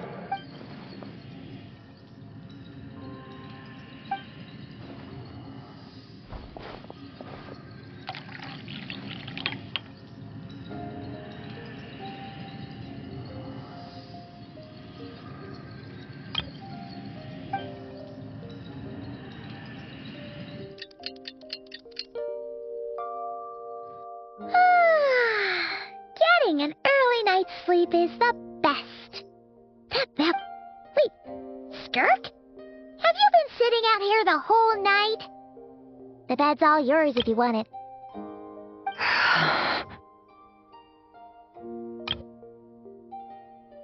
About 60%, maybe 70. Whoa! Paimon thought it would take at least a couple of days. That was fast. No, not fast enough. That's 20% less than last time. Same training regimen, same intensity. Nothing felt different, but somehow the outcome fell short. No, I think the problem's with me. I need to meditate for the next 2 days. Deep introspection should help me find the issue.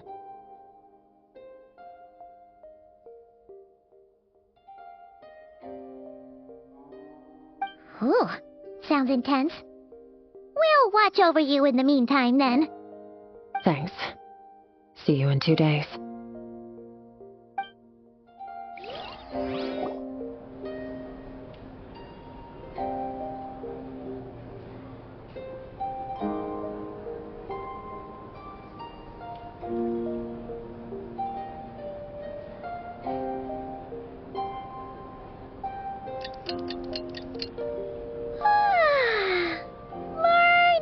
Skirk is still meditating, huh? It's been 2 days already. Shouldn't she be awake by now? Paimon can't think of anything we can do to help. Oh, wait! Breakfast! That's it! Paimon Skirk is gonna be starving when she wakes up. Be right back.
That's right. This is Skirk's inner world. Think of it as the threshold between the soul and dreams. This isn't your first time here, but what you remember is probably a space covered in darkness. I only managed to illuminate a small portion for you back then. Actually, it's my first time talking to someone like this. I only managed to break free and bring you here because the injury weakened her power. I guess that's why I can speak again, too. Call it fate, if you want. I think that's the word they use in this world for lucky coincidences like this. Now, before I take you to her, I gotta ask. You're the first outside visitor to ever come here, so what's your impression of this place? Oh, you noticed. This river represents Skirk's strength. Strength accumulates over time. It is the summation of a person's lived experience. So this river is where all the fragments of Skirk's life should converge into a single stream of memories and emotions, flowing forward as one. But, as you can see, this river has been severed numerous times. It's because Skirk doesn't like who she was in the past, and all she sees reflected in the river is a disgraceful shadow of who she was. She cuts through water and rock with the sword of reason, severs her connection with the past, and begins anew.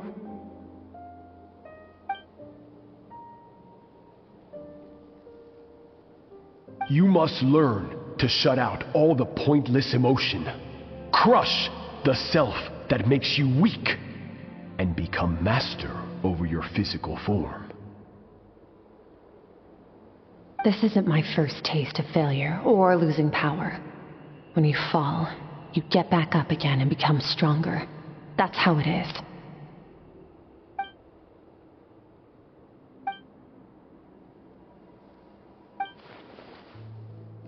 The answer to one mystery invites another question, I see. Let's follow the river upstream. There among the cliffs, among the memories etched into her heart, lies the truth of it all. Soon.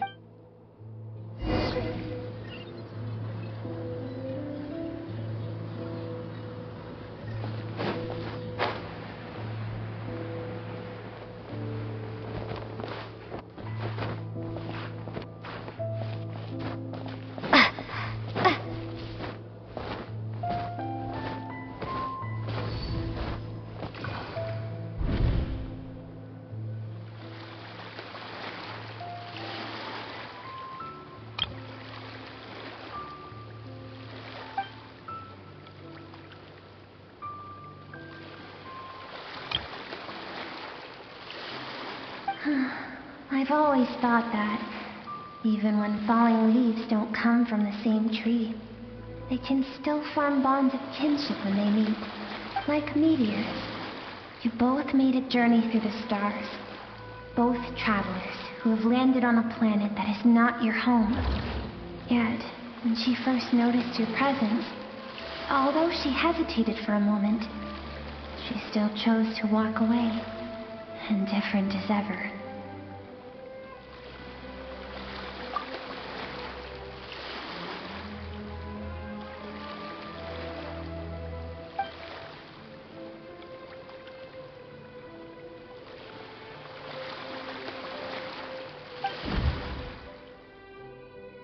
Seems like you've answered your own question. Skirk sees herself as a trespasser in this world. She's made a conscious choice to avoid altering its path. But the reason for that decision stems from events much earlier on in her life. Let's keep going. It's still a long way to the source of the river.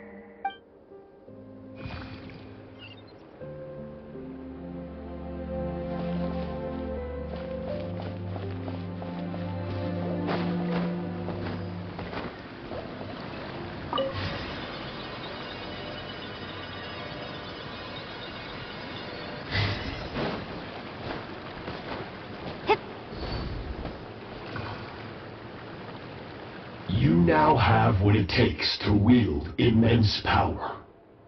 From this day forth, I shall teach you no more. No one can become a worthy warrior through imitation alone. I have given you fangs and claws. Now, you must learn to hunt.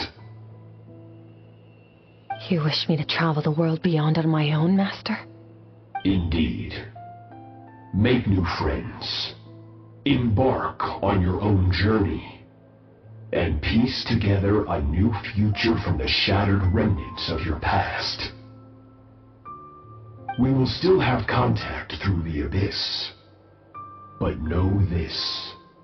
One day, I will take the life you worked so hard to rebuild and reduce it to ashes. Just like the fire that haunts your mind.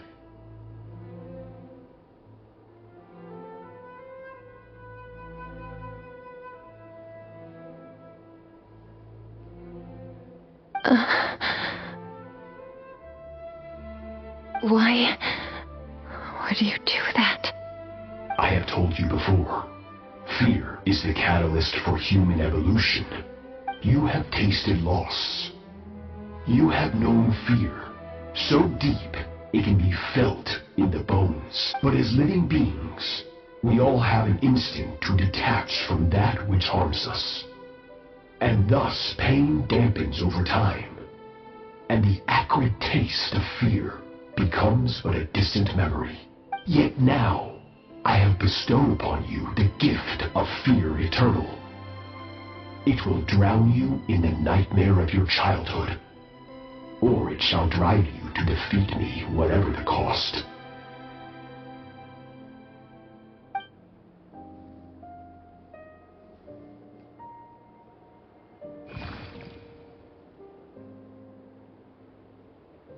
That is what Skirk's master, the foul Sertologi, looked like at one point in time.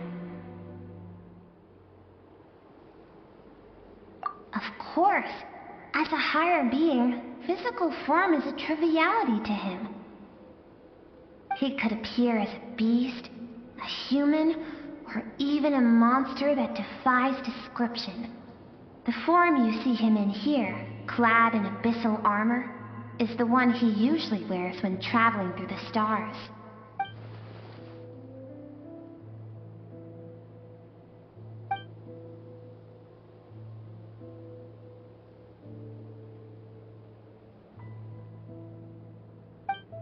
For certain reasons, I need to bridge the power gap between me and my master as quickly as possible. But first, I need to understand the source of his strength. To do that, I need to follow in his footsteps, walk the path he once walked, and somewhere along the way, I'll find out how to defeat him. That is my sole focus and purpose.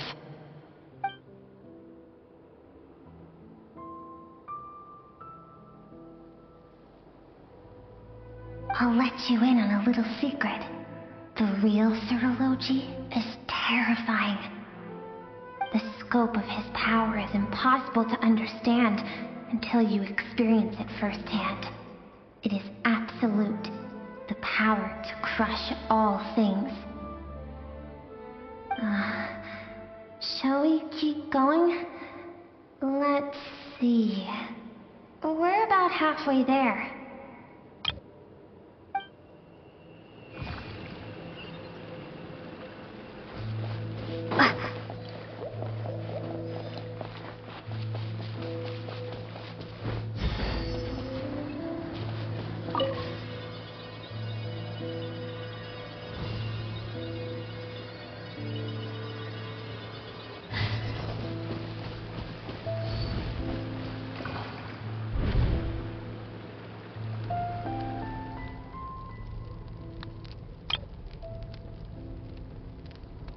We've made it quite a ways already. This is Skirk, when she first began training under Sertology. I have set your broken wrist. Tomorrow, you're to train twice as hard. No tears this time. Good. Attempting to garner sympathy through tears is a habit of the weak. A pitiful, useless ploy. Can I ask a question, Master? Why did you save me? I keep thinking, maybe it would be better if I had died. I wouldn't be haunted by that fire all the time. I wouldn't have to go on like this. I saved you because I have a plan for you. It has been too long since I fought a battle that demanded my full strength, and I hunger for it. Every so-called genius and prodigy I have faced has crumbled like sand underfoot. Before me, even fate bends the knee. So, I will teach you everything I know. Train you by whatever means necessary, in the hope that one day, you might surprise me. But I don't want to draw my sword against you, Master. What you want matters little. Among the boundless sea of stars, the cries of the weak are but faint murmurs that disappear into the void. You of all people know that well. Yes, Master. From that day forward, all she knew was grueling training, emptiness, and fatigue. After some time, her talent bloomed, and she gained control over her emotions, like her master. How should I put it? It was not that human emotion disappeared from her heart, but that reason came to dictate all she was allowed to feel. I suppose it was at this point that she became the Skirk you know today.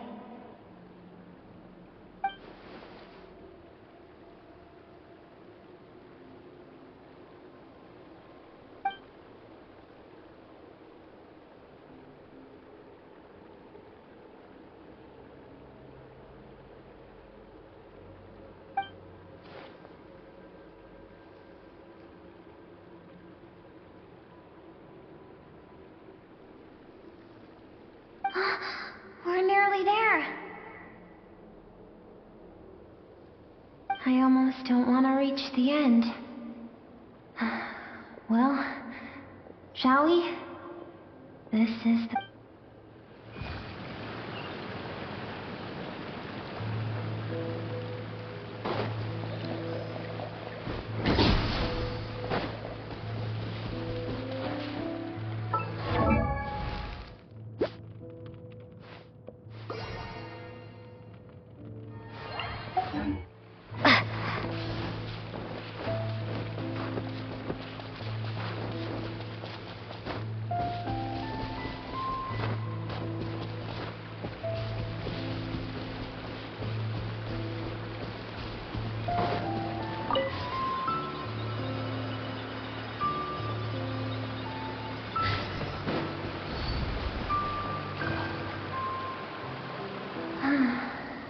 These are Skirk's happiest memories.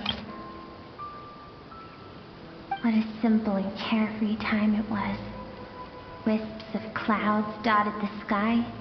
The sun bathed everything in golden light.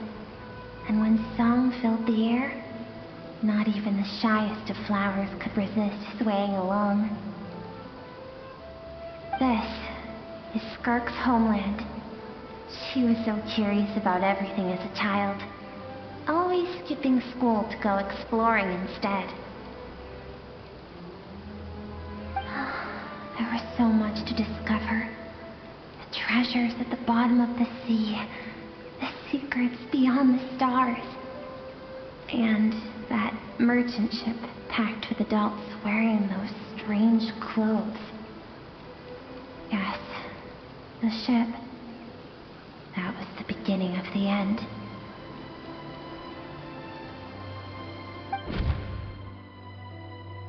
It was a spaceship.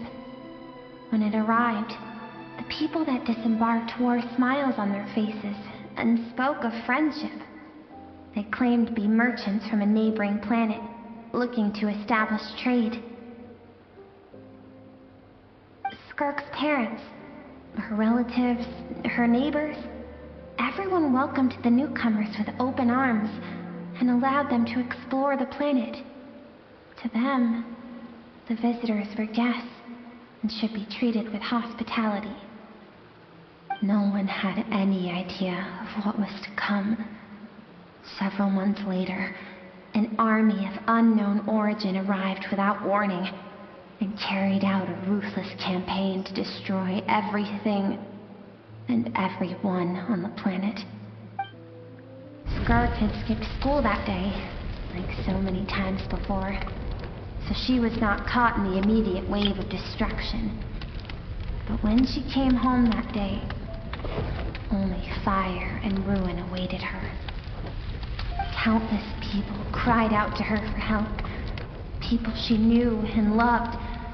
Friends and relatives. The little girl who lived next door. The shop owner with the bad leg. The bad-tempered teacher she had made fun of just that morning. Their lives were discarded like worthless trash as the fire consumed one life after another. Skirk was helpless. All she could do was run.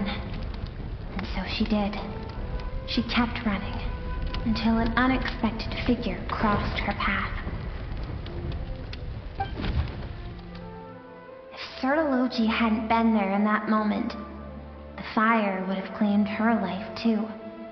And there she would have remained, left to rot in the scorched earth, with no answer as to why any of this was happening.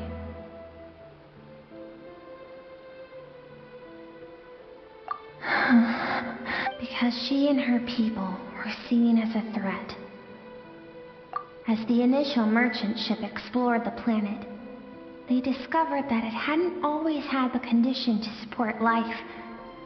Yet there was evidence of human activity, even during the periods of extreme heat or cold in the past. Further research revealed that, over time, the people of this planet had evolved the ability to adapt to any type of environment or energy source. For that reason, the outsiders viewed them as a potential threat and decided to eliminate them before the threat could rear its head. And so, the army was called, and the so-called danger was wiped from the face of the planet.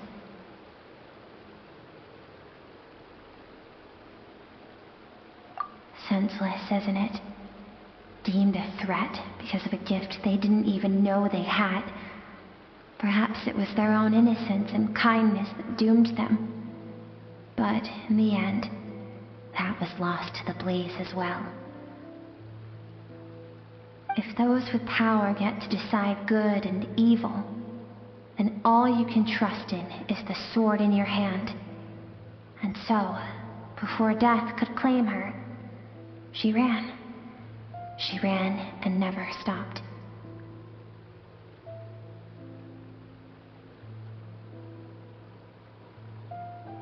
No one wants to relive their most painful moments. Well, that brings us to the end of the story. This is as far as we can go. Skirk is waiting over there. For both of us. Let's go to her. It's time to fulfill my purpose. And my greatest wish over all these years.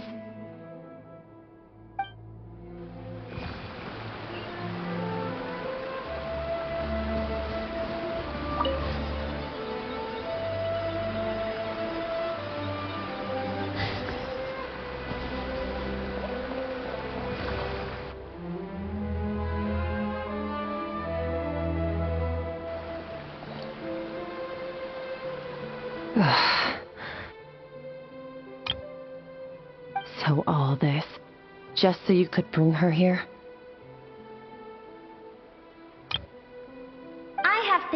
say to you, well, to me, I want someone to witness our reconciliation, even if it takes an argument to get there.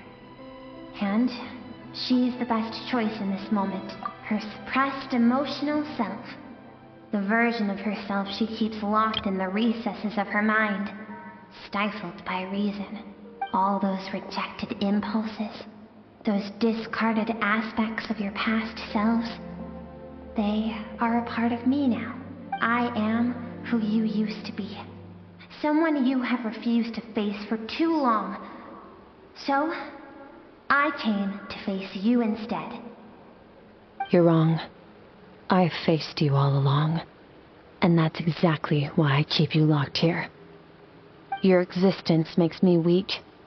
Moments of joy and longing are when we are most vulnerable. Don't forget, it was a penchant for goodness over reason that doomed our homeland in the first place. The vastness of the universe renders everything insignificant. Our feelings most of all.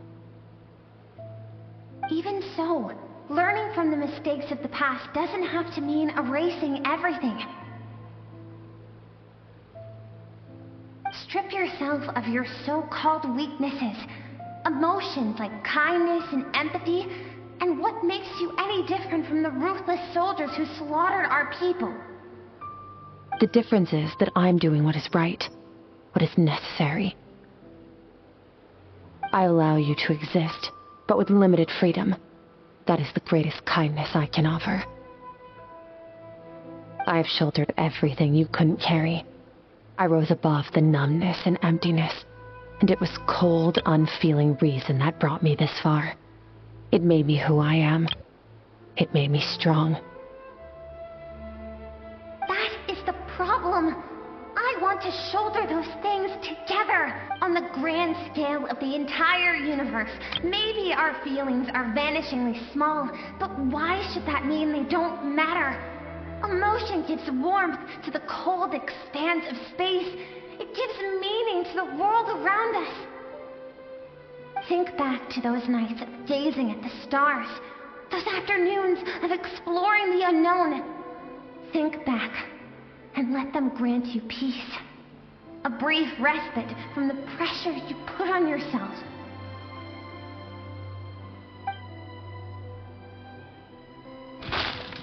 That isn't what we need.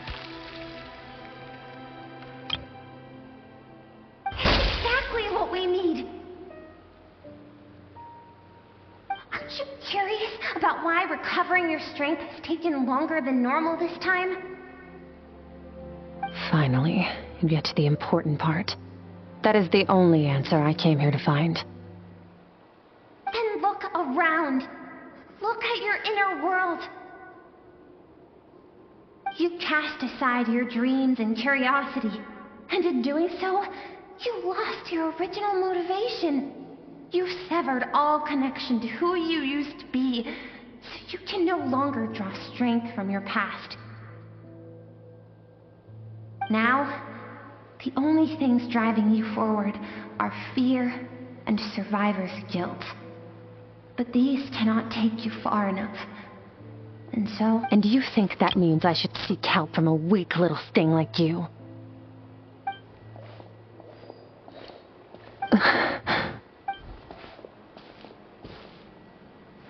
Thank you for saying that.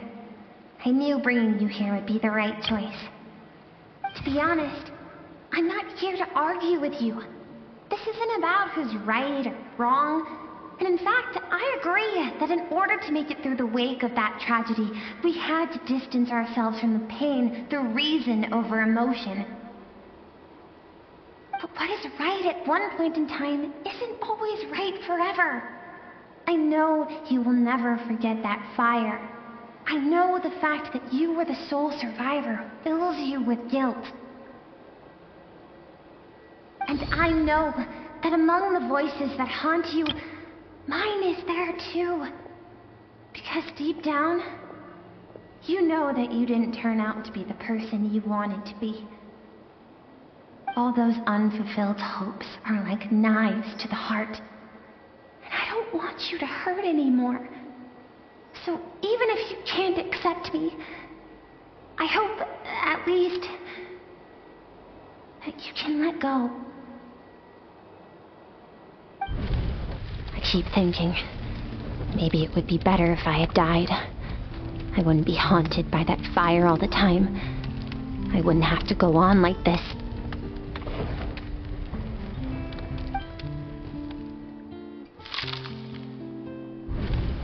Your dad and I, we're not afraid to stare death in the face, but we need you to survive.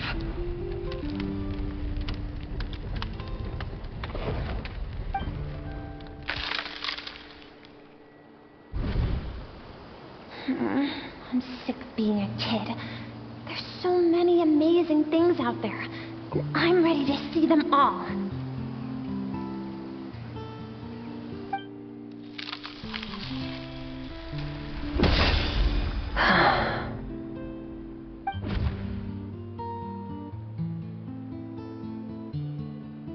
I remember. There was a song Mom and Dad always sang when we went out to fetch water. Dancing water.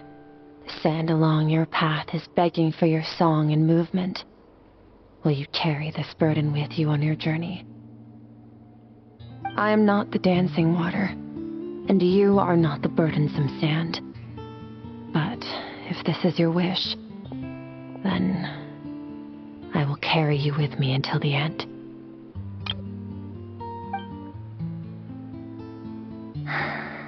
Thank you. I should be thanking you.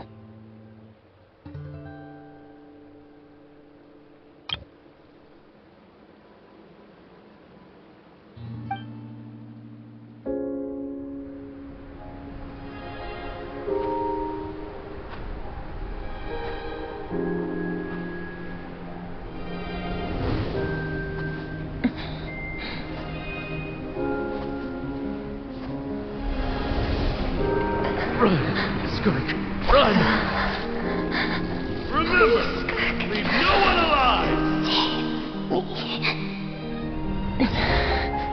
Heed my words, Skirk. Let fear take root in your soul. Did you survive? Why was it only you? Skirk, did you become a positive light in this world?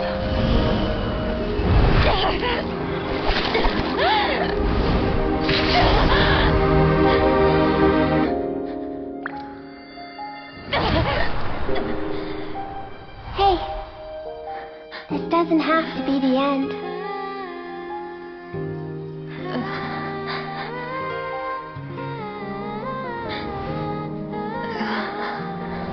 Life is a gift. Don't let darkness claim it.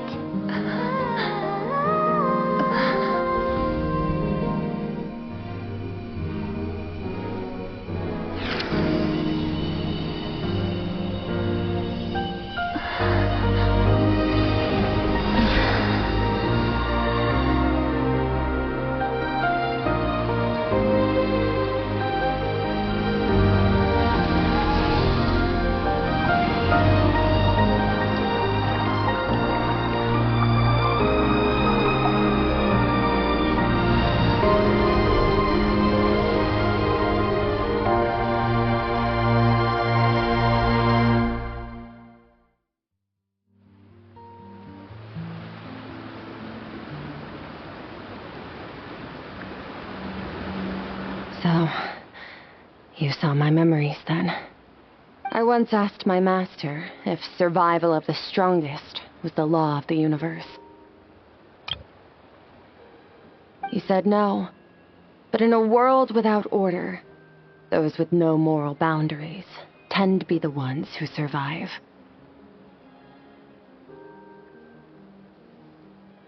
That's why, after hearing his answer, an idea came to mind. An idea that, one day, I would create a new world order. One in which there would never be another tragedy like that fire. One in which power was not the law of the land. But that means I must defeat him. Because my master, Sir Logi, is, at the core, a defier of all rules and order. Yes, and not just because of the gap in our abilities, but also because I have no reason to see him as an enemy. Although his decision to train me was not made out of kindness, he did everything a master should. He saved my life, taught me the sword and the principles of strength. And for that, I respect him. I know, and it's not something I want. But Master never goes back on his word. I have to treat everything he says as a promise. He's no longer into that, but he sends me messages through the abyss every now and then. Most of them are simple greetings, or an answer to one of my questions. Every time I hear from him, my heart skips a beat. And I wonder if this is the moment where he'll finally appear before me and tear down everything I've built to pieces. Maybe that means I do live in eternal fear, just like he said. Yes, I respect him, but I'm also afraid of him. And for that reason, the pursuit of strength consumes every moment of my life. I don't know what Master has planned, but I have to be ready.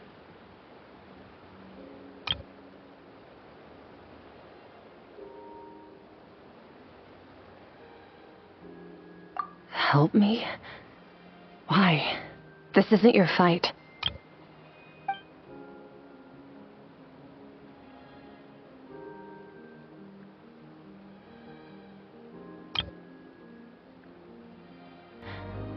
Why? This isn't your fight.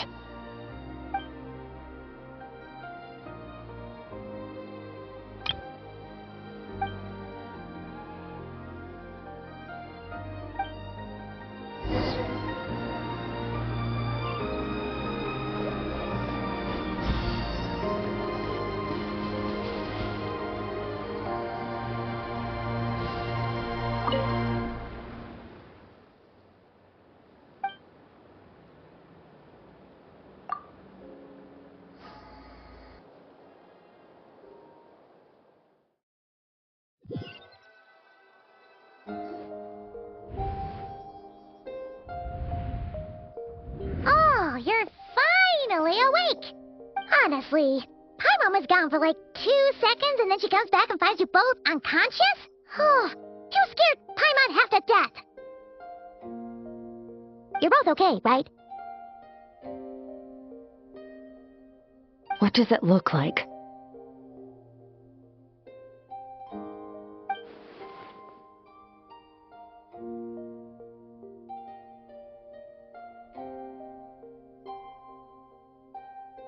Only water from the source can cleanse the rot and filth that flows from the past into the future.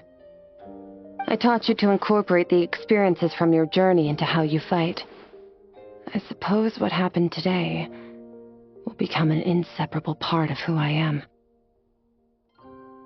Okay, so Paimon feels like she's missing some important context. But whatever. Paimon brought back tons of delicious snacks! Let's dig in!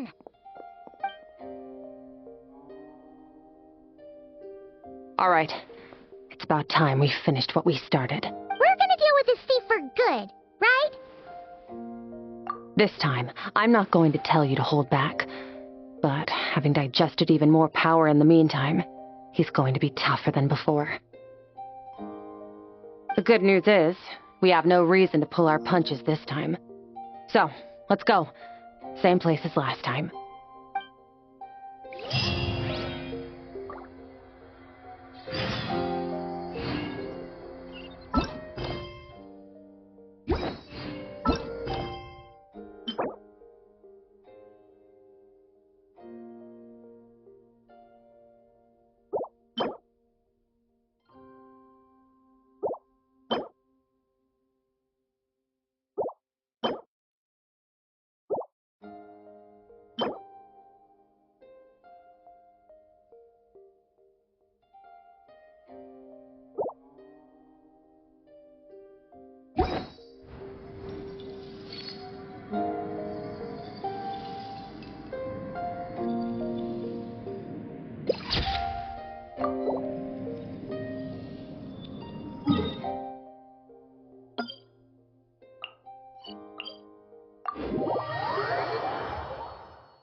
Merciless.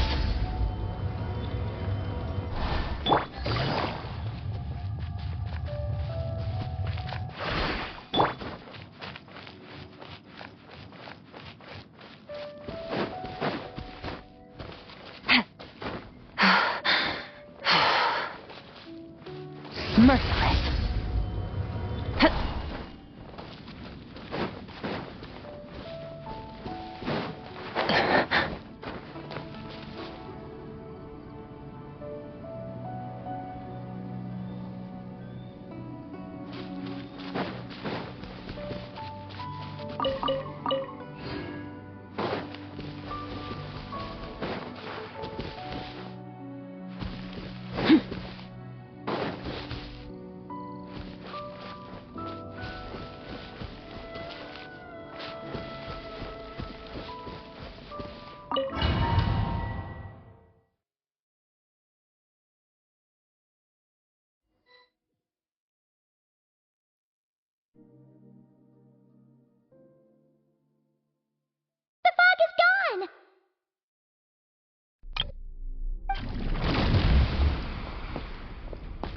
Wait, isn't that the form the all-devouring narwhal changed into?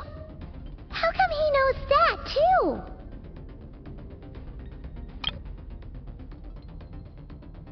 Really? So, you're telling Paimon that giant whale and this guy can both turn into the fowl? How does that work? It's a subconscious instinct. Any intelligent being who longs for his level of strength is bound to mimic his appearance. It's a natural response after encountering someone as powerful as Master. To them, he represents ultimate power. We know the person before us has encountered Master, and we know he stole a portion of my power. So it's not surprising that he would assume this form. Okay. Oh, the closer Paimon looks, the more intimidating it gets. Nervalette isn't here this time, so it's up to us. He won't have the nerve to steal again after we're done with him. Let's teach this guy a lesson!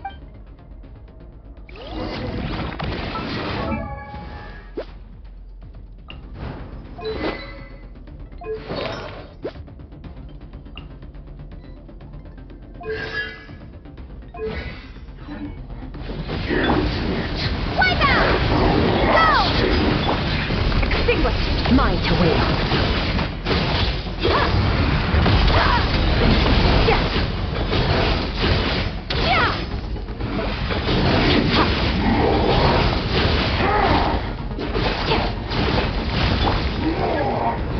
Haven't forgotten your training, I hope.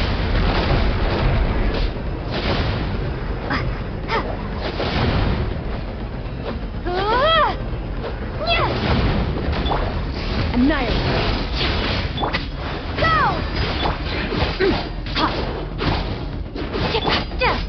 Water jet! Go! Extinguish.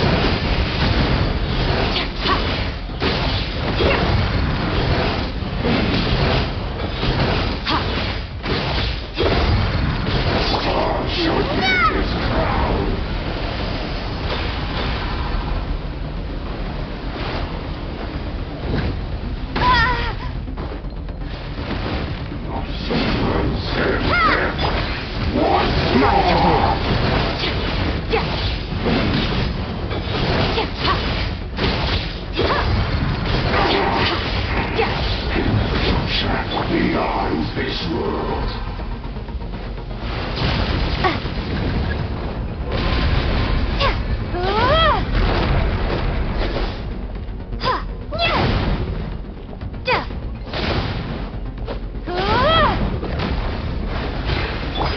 Merciless.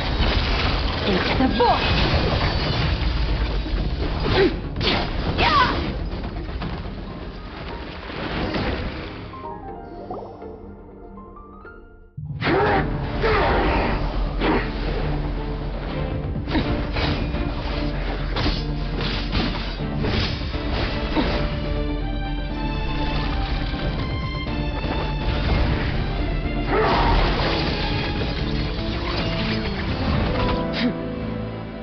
Haven't had enough of my power.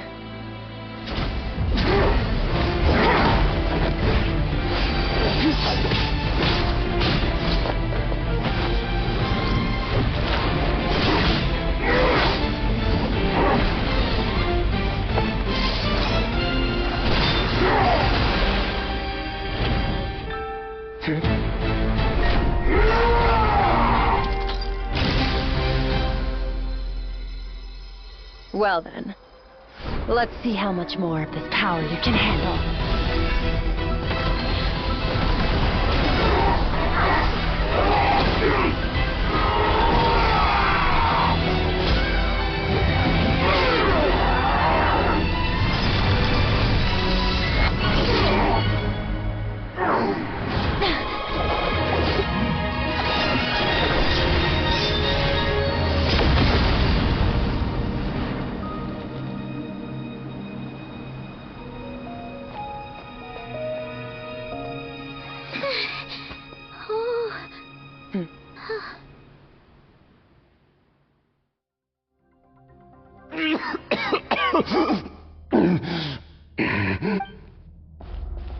Well, have you come to your senses? You saw that my body was at its limit. So, you deliberately channeled your power into me, knowing that it would destroy my shell from within. Such power, such keen battle instincts. So you must be... Skirk, Sertologi's disciple. How long has it been? How long has he been away from Tevat? Hundreds of years. Hundreds? Sorry, it's a lot to take in. I should introduce myself. I am Skofnungar, a friend of your master and one of his followers. This is the first time I've heard your name, Skirk. But hundreds of years ago, I knew you existed. And I knew you would come here. Hundreds of years ago? Sounds like you and Master have quite the history. Care to tell us about it? Of course. Might as well take advantage of it. I was born into a noble family in Conria. As the eldest son, I was set to inherit our title. But I contracted an incurable illness as a child, and everyone gave up on me. I trained the sword harder than anyone else, defeated all of my peers. But it was all in vain. When other people looked at me, all I saw in their eyes was pity or a strange glee in my misfortune. Even my parents were just waiting for me to die. Over time, my heart hardened, and I became aimless. That was the point where I met your master, Sertologi. We were similar in age, but different in background. He was born in prison, the son of criminals who had been sentenced to death. He spent his childhood wandering the streets, facing more criticism than the literary works in the Universitas Magistrorum. Yet, he always wore a smile on his face, as if kindness and malice were one and the same, and he could not see the difference. I still remember what he said to me when we first met. You need to fight to survive. Even if it's a losing battle, it should light a fire under you. How can you sit back like this and go down without a fight? That does sound like something he would say. He was the first to acknowledge that I was worth something, and he inspired me to keep going. When we sparred together, it was the first time I'd actually felt the thrill of combat. When I was 10, he stole forbidden research materials and managed to cure my illness. It was like there was nothing in this world he couldn't accomplish. When it came to the human form, he was always intent on pushing the boundaries of possibility. But somewhere along the way, I fell behind. My talents were nothing compared to his, and at some point, I realized he had pulled so far ahead, I was too embarrassed to even ask him to spar. After his grand endeavor was successful, he sought me out, and... This planet no longer holds anything of interest to me, so I'm leaving. But first, I have an offer. I can use a power I have just refined to break the curse of immortality for you. Your death was once what we worked so hard to prevent. But the immortality you now face is a different kind of pain altogether. I'll pass. Immortality doesn't sound so bad to me. Since I can't die, it means I have an infinite amount of time to get stronger. Maybe I'll finally catch up to you one day. Are you sure? I cannot say when I will return. Your body, or rather, your soul, might not be able to withstand this curse. All I can do is try. After all, a wise man once told me, people need to fight for their own survival. Wise indeed. Nevertheless, if you grow weary of the pain of immortality, and wish to experience a good sparring match before you wither away, seek out my disciple. Disciple? Never thought I'd hear that word coming from you. Nor I. But Vedifenir said I was destined to find a disciple out there in the universe, and bring her to Tibet. You know as well as I, Vedifenir's prophecies are never wrong. Well, now I'm curious about who this disciple of yours will be. All Vedifenir said was that one day, the stars shall bow in her honor. Sounds pretty impressive. Of course. Only the most outstanding people would have the right to become my disciple. Still self-assured as ever, I see. But you're not wrong. I'll be leaving then. Oh, and if you are serious about getting stronger, I left you a little gift in the primordial sea. As I said before, walk whatever path you want. Freedom means even the wicked get to make their own choices. Waiting for me in the primordial sea was the all-devouring narwhal, already beaten into submission by Sertologi. In its weakened state, I was able to cut off part of its flesh and sew it into my own heart. Your heart? That sounds like torture!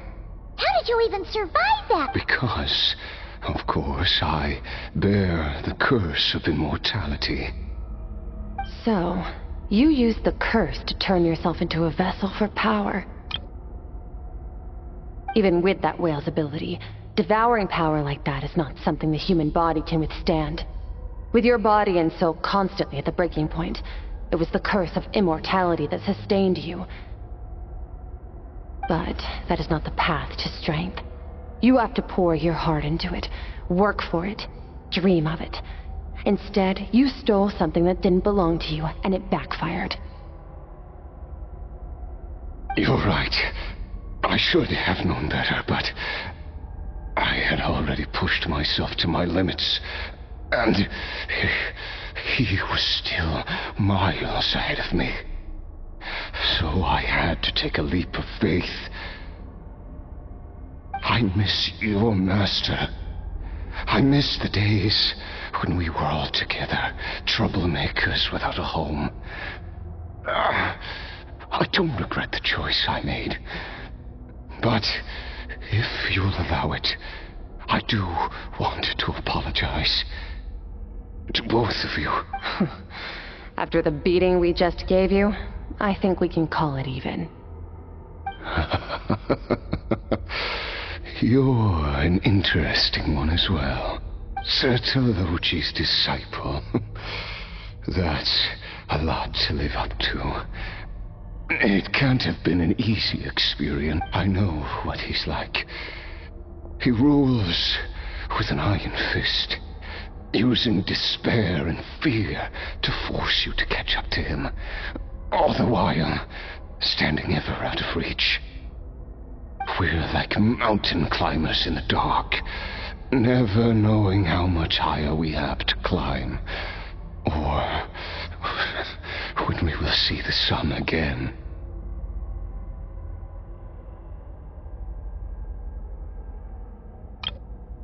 True. But I made up my mind long ago. No matter how dark it gets, I will not give in to despair. I will overcome it. Besides, after hearing your story, I suspect what Master really wants is not a battle that demands his full strength, but rather a defeat without regrets.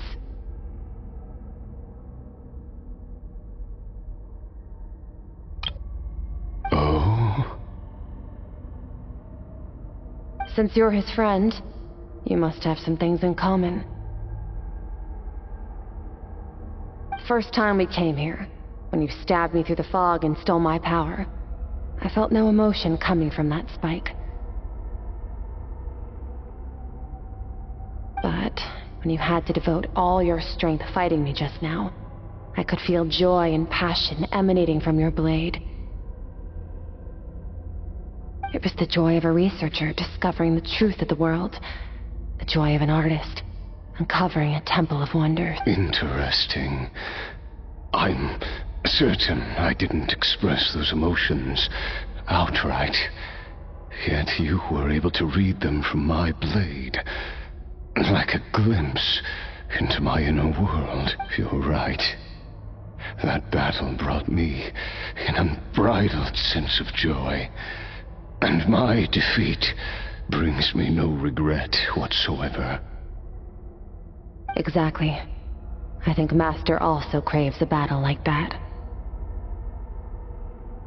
One where his opponent forces him to use all his strength, unlock the extent of his potential, and transcend his own limits. A battle to end all battles. After which, all can come to an end, including, perhaps, his life. For that very reason, good and evil are meaningless to him. He has one purpose, one goal: to complete himself. It's one of the secrets to his strength. Perhaps you're right. Perhaps that is his goal. What a battle that would be. Oh, to witness such a...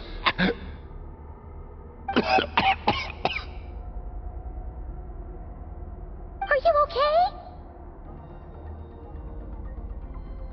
Too many different kinds of power are surging through my body. The curse of immortality allows it all to coexist, but it does not remove the pain. I won't be able to hold on to my sanity for much longer. What a shame. I would have loved to witness that battle. Sertologi once offered to free me from this curse.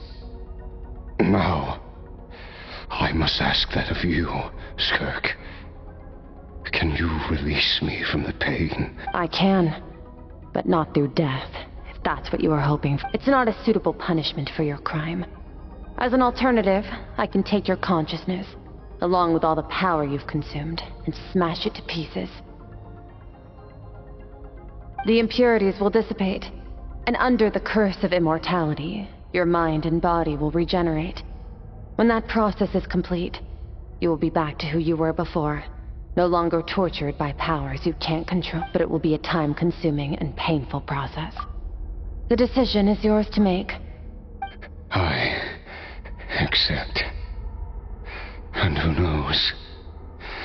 Perhaps I'll wake up in time to witness your great battle with Sertologi.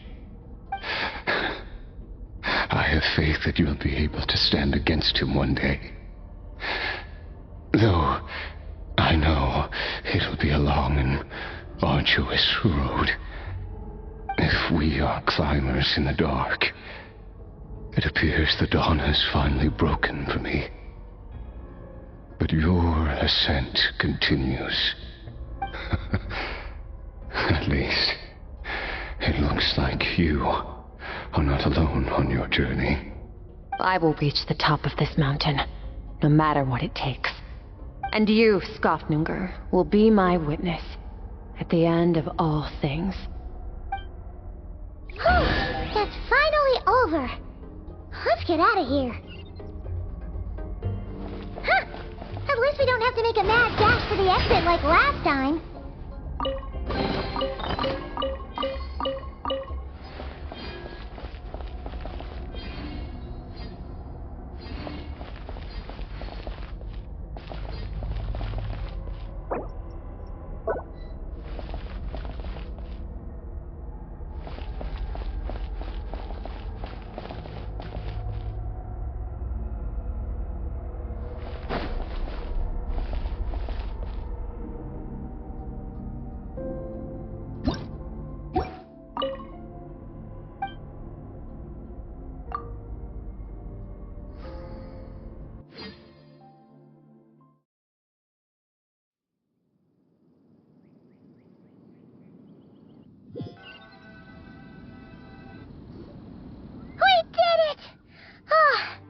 It's only been a few days, but it feels like forever. Once again, we've proved there's nothing we can't... Wow, you sound even... Today sure went by fast. It's night already.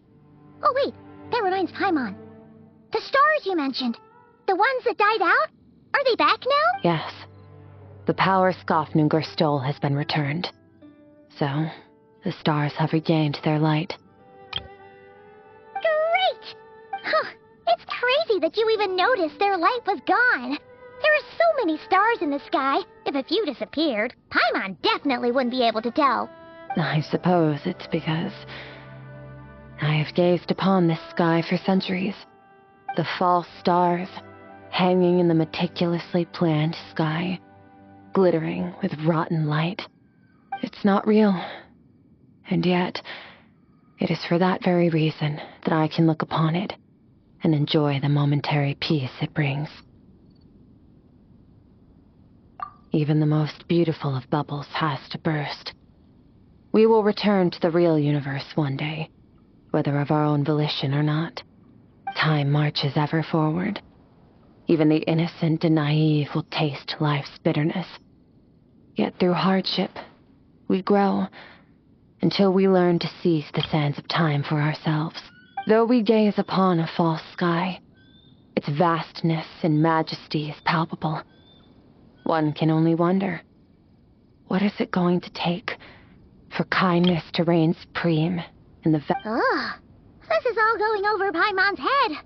But if she knows one thing, it's that the traveler always finds a way.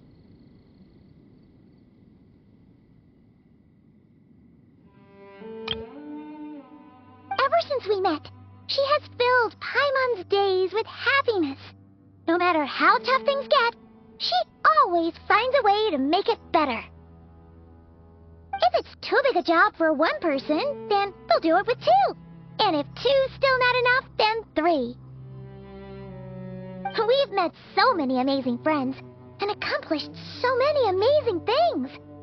As long as we don't give up, we can make any wish come true.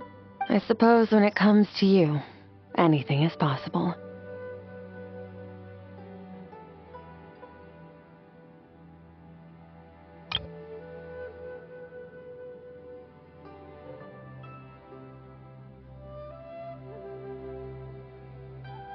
Well, I should be going. Now that my power is no longer isolated from my emotions, I need more practice to get used to it. I suppose fate will decide. Maybe we'll bump into each other on the street. Or maybe we'll reunite on a different planet entirely. Regardless, reunions and partings are but passing moments.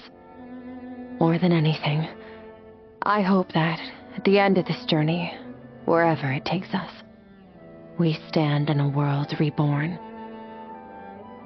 One without war, pain, or forced partings. One where new life can bloom, even where there was once nothing but scorched earth. For this, we must all work to become stronger.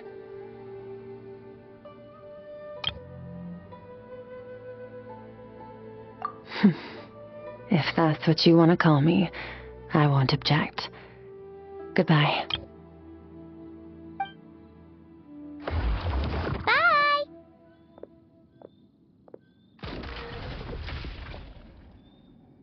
Is it just Paimon, or is she being nicer than before? We definitely count as friends after all that, don't you think? Hey, what do you think about camping here tonight? There's nothing quite like sleeping under the stars. Come tomorrow, we can continue our journey. Oh, and since Paimon treated you to that super nice meal at Wanmin Restaurant, it's about time you returned the favor.